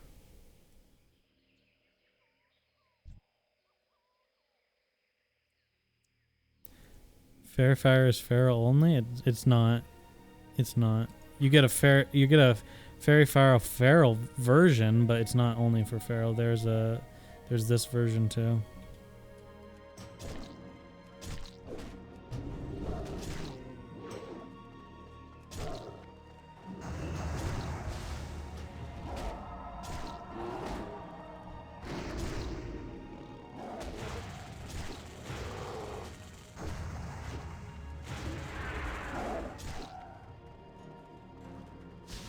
It's not gonna help, or it's not gonna work when there's both of them here.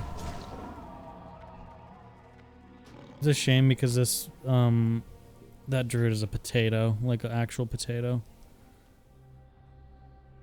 If he doesn't know what Fairy Fire is, that's the only reason. Maybe he was just okay. Maybe he was just waiting till the chest event happened, and then he was gonna Fairy Fire me. Okay, maybe I shouldn't call him a potato. Maybe that's a little mean, but. I don't know. Didn't seem like he knew what he was doing.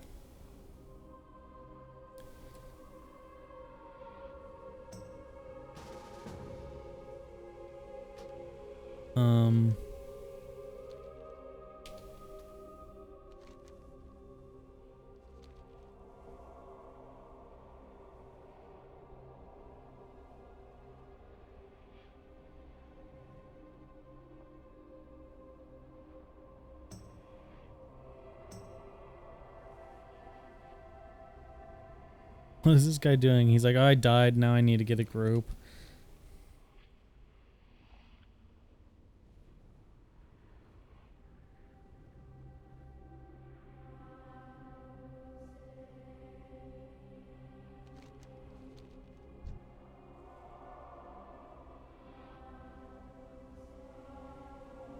Help me solve an IRL problem, Evan in chat. I want to make muffins, but don't know which box to make. Chocolate, blueberry, or banana. I have a box of each. Dude, why don't you make all 3 boxes? That's what I'd do. I'd make all 3 boxes. No, but really, I like blueberry muffins a lot, personally.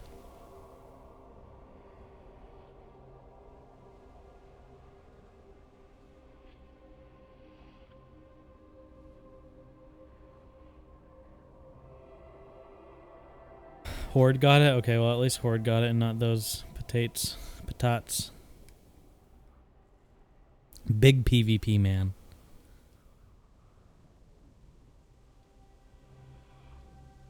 Chocolate muffins are scuffed cupcakes? I guess it's kind of true. Never thought about it that way.